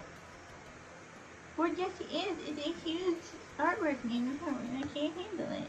So until this thing works, I will be doing a webinar with Clip Studio and Graphixly on Thursday. If you guys would like to register, you can go to the Graphixly website and register. It is graphicsleague.com/webinars, and you can actually register for my webinar. It is completely free. We are not charging anything. I am not being paid for it. Like, it is a completely free webinar for you guys. Turn the music off. Okay, so it is a completely free webinar. I'm going to be going over how to start your manga, some of the stuff that I talked about earlier today, how to get started with your manga, like how to share it, how to plan it, that sort of thing. I'll also be kind of talking about some of the experiences that I've had kind of working in like small different areas of the manga industry. So it's going to be kind of a fun little thing. Let me grab the link here for you guys. So I'm pretty sure some of you guys are already registered, or you've already let me know. Whoops. Clip. Oh, that's right. They don't like bit links on YouTube. That's why. Okay, so that's the link to register. You can register for this webinar. It will be on Thursday, March 4th, so in 2 days. It'll be Thursday, March 4th at 3 p.m. Central, 1 p.m. Pacific time, which would be 3 p.m. or would be 4 p.m. Eastern time and 2 p.m. Mountain. So if you guys want to come to the webinar, please, register. What it will do is it won't do anything like right away. It'll just send out the reminder to you so that you can remember to go. Also, you can go to the Graphics League YouTube channel and you can subscribe to them, turn on the bell. They have webinars all the time. And so it's a really, really good resource for people who are trying to learn about Clip Studio. Like I said, I've been partnered with Graphics League for a couple of years now, since 2018. It's awesome. I love watching the webinars. I like to watch them when I'm working or when I'm at work and just kind of listen to them. So they're pretty cool stuff.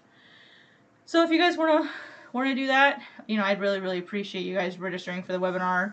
And let me know how it goes afterwards. I'm kind of nervous about it, because it's, a really big deal, and it's been kind of shared like all over social media now, and it's kind of crazy to see how much attention it's getting. It's making me both excited and nervous at the same time. My imposter syndrome is through the roof right now, but I'm trying to be optimistic. So anyway, I'm gonna go ahead and go to bed.